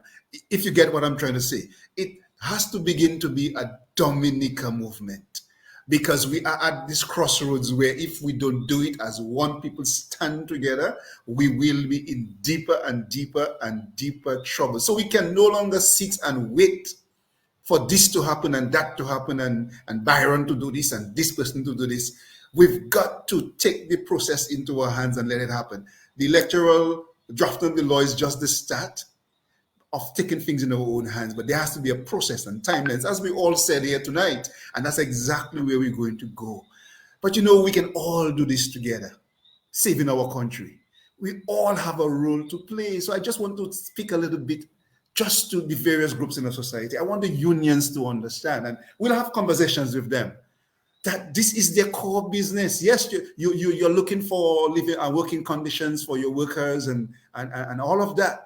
But at the end of the day, all of that depends on how well the country is managed. And when a government is mismanaging and corruptly managing, it becomes your core business to want better governance. Yes, I know a few people within your unions will disagree because they are still, in the party mindset. But I think the majority of people will begin to understand that it has to be a Dominica movement. I want to speak to our civic organizations. There are some doing some great work. But I want to speak to them to let them know that we all have to come and become part of that one Dominica movement. I want to speak to our people of faith, that you have a role to play. And I always remember in the Bible when a great man like John the Baptist stood once and spoke to the great Herod and told him what he was doing was wrong. I want to encourage you, our faith leaders, that there are times when you've got to speak. There are times you have got to pray. And there are many times, and all times you got to pray, men not always to pray. But there are times when God has called us to speak. And we'll be doing the nation a disservice if we don't speak. But we'll be coming to you, we'll be speaking with you, we'll be coveting your prayers, and we'll be coveting your voices as well, because all of us now have to come together. People of faith, organizations, faith-based organizations, we got to do it. I want to speak to the political parties. Well, I mean, we have heard from the leaders, so we know the political parties understand the need. But the farmers, Sheridan, you mentioned farmers. They are suffering. I want to speak to farmers. We have to come together to create a better Dominica. It starts with starting with electoral reform. Of course, there are other things NJAM will be doing to demonstrate that we can do better, and we'll be doing a lot of work on that other side. But in terms of working together to ensure that we can save our country and have electoral reform, I want to speak to you, every taxpayer, and I'll be talking to you how we can help, because our actions will include going on the streets if it takes that, but there are other actions we can do. So I want to begin to send you a hint, taxpayers. All of you are important. And I want to begin to send the private sector. You see, when we all act together, when taxpayers decide to take actions, when farmers decide to take action, when the private sector decide to take action, when the unions decide to take action, and the faith-based organizations raise their voices and their prayers and begin to take action in solidarity, when we all come together to do it, there is no force that can stop us, especially when we lay before God and say, God, we are downtrodden. Give us the help. We're going to rise and we're going to act, and we want your help. You know, many of us will have to sacrifice a little. Sheridan, you said it earlier in a different way. But we ought to understand that unless we make that little sacrifice to save our country, unless we do that, we are just going to keep going downhill and downhill and downhill. It's time for us to rise and stand together to save our country. And thank you very much for that, Ken. I know that when we leave here tonight, and Bernard will go back and he'll speak to his executive in the Dominica Freedom Party. I know, Kent, you will go and speak to the executive, and I'm sure you all are discussing all of the initiatives already. I'm pretty sure going forward. I have to just make one little adjustment here, though, Kent. In my mind, I was thinking it might be easier for NJAM to follow the followers of Freedom Party And Well, to both follow, ways. and to follow the followers of the DPSU, and to follow the followers Yeah, of the UWP, and so that's on. right. That's You know, right. it's That's right. easier that way. Then again, Yeah, man. Yeah, man. so in other words, I think everybody should be in this thing together as one. Exactly. And I Exactly. like the way Bernard put it earlier. He said you need to create that forum, that space, that structure, in other words, to do that, what you're talking about, Kent. So I That's believe, totally right. Mr. Opposition Leader, you have the last word. Well, thank you very much, Sheridan. Thank you very much, Kent. Thanks, Bernard. Thanks, Thomson, for your clarity on the issues that went back and forth between us tonight, all about the nation's business. And thanks to the people of Dominica for joining and interacting. The reason we focus on the importance, the sacred nature of government of the people, by the people, for the people, and the responsibility and right of the people to elect a government of their choice by majority vote. It's because when that doesn't happen, when an individual or group of people takes away from the people that right,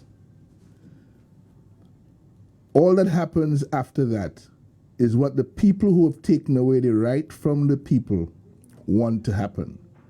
And usually, because this is the playbook of despots, the people go downwards into a spiral of dependency and poverty and joblessness and hopelessness. We've seen it happen in many countries in the world. We are on the verge of going down that road, which is why we stand firmly to protect Dominica. And I'll give you an example. If you look at the numbers that they give you right now regarding the economy of Dominica, and you take an indicator like debt to GDP ratio, the people of Dominica are being told that they owe somewhere in the region of $1.4 billion right now, which represents 115% of the GDP of the country. Broken down to the individuals living in Dominica, 70,000 rounded just about. That means a debt of $20,000 on the back of each person living in Dominica right now. But that's not what it is, because we have shown that for a 4-year period, where $5.4 billion was collected from the sale of Dominican citizenship, only $1.2 billion came into the people's treasury, which means $4.2 billion of the people's money is out there unaccounted for, representing $60,000, $60,000 for each member of the Dominica population, man, woman, and child right now. When you don't stand for your right to participate in this democracy and your right to be in charge of the governance of your country, these are the kinds of things that can happen. It is not necessary for Dominica to be spiraling downwards into joblessness and hopelessness and dependency. We have enough money that has been raised, thankfully, from the sale of our passports on the international market to have us in a much better position than we are today. And the only reason we are in that position is because those who have been in government in the last 20 years are all about self, are not about the people, and are using any means necessary to keep themselves there, not for the benefit of people, but for the benefit of themselves. So they can saddle you, on one hand, with $20,000 of debt each from the national debt, while in reality, the state really has for its citizens $60,000 each in surplus sitting out there somewhere. And to the point about the state and the government being more powerful than the state, that's not reality, you know. That's what it seems like. And that only happens where the people in government have been able to con the majority population into believing that government is more powerful than the state. This state is the people. We, the people, are the state of Dominica. The government cannot be more powerful than us unless we give the government that feeling that it is more powerful than us. And so tonight, as we close this program, I call on the patriots of Dominica far and near to rally behind the cause, the movement for change in Dominica that is demanding electoral reform at the moment, that is demanding equal opportunity for all Dominicans, and that is demanding a movement away, a cessation of this treatment of Dominican citizens as second class in their own country, where they are being schemed out of participation in the build-out of the economic infrastructure that is financed from their own money collected from the sale of our passports. Nowhere else in the world is this atrocity taking place. And Dominica must understand, we're an exception. We're an exception, and we're going to be that exception for as long as we choose to be. The minute we recognize that responsibility to stand, we will get what we have to do done for God and country in Dominica. Because I think it was Thomson who hinted earlier, persistent injustice never lasts. The people who are benefiting from the persistent injustice believe that it will go on forever. And that's the mistake they always make. Because at some point, and in Dominica, hopefully someday coming soon, the people of this blessed country are going to rise up against the evils that beset them. Mr. Gregoire, thank you very much. Q95, thank you very much. God bless you, gentlemen. Yeah, well, thank you very much for being here with us here tonight as well, Lennox. I just want to leave our listeners and all of you with this thought that, as I said, somebody asked the question, well, look, how is that going to happen? If you decide you want reform, how is it going to happen? Just remember I said this. In 1979, I was standing on Kennedy Avenue, and there were so many people already ministry. The defense force came. Remember somebody else about the police? Defense force came, all your guns. When they went in there and they saw so many people they saw there, and they saw their cousins and their aunties and their sisters and their neighbors, everybody else, how they can shoot people. And so they went back. That is what happens to people power. So when you talk about the state having a lot of power, the people have more power than the state. Because the people who implement the thing I said are the people who are elected by the people. Now, if the people who you elect know that you seriously want to take them out, they will do what you want. Because they want to be in there. They cannot be in there and not do what you want. And you standing firm, you have so many people out there standing firm. How are they going to get away with that? The only reason that any government can get away with that, if the people show weakness and do not stand. But if, for example, you take this electoral and say, we want this, here's what we want, it is reasonable because everybody else has the same thing. You're not asking for more than what the other people have. And they're going to stand for it. Truck drivers, bus operators, carpenters, masons, public servants, nurses, everybody, port workers, if everybody decides, that is reasonable, the people will prevail and the politicians will be happy to establish their legacy, as Fontaine is saying, by just giving in to the wishes of the people. When you have numbers, that's what happens. So, gentlemen, I want to thank all of you so much, and I will thank all our listeners and all our folks on Facebook. We did not even have time to acknowledge them. The conversation was so deep and involved. Sorry we couldn't take more calls, but I want to thank Thomson and Kent and Lampy and Lennox and Bernard and Sherwin and everybody who made this broadcast possible tonight. I want to wish you a very, very good night. We'll continue this conversation sometime, gentlemen, and I hope this forum can be created to get that conversation going in earnest. Thank you. Thank you very much. Thank you very much. God bless. Thank you, Sheridan. Thank you, guys. Thank you. All the best. Thank you, guys. Talk soon. All the best. Yes. All right. All right. Good, man. Okay. What do I get out? Oh, no, no, no, no, no. Oh, no, no, no, no, no. Oh, no, no, no, no, no.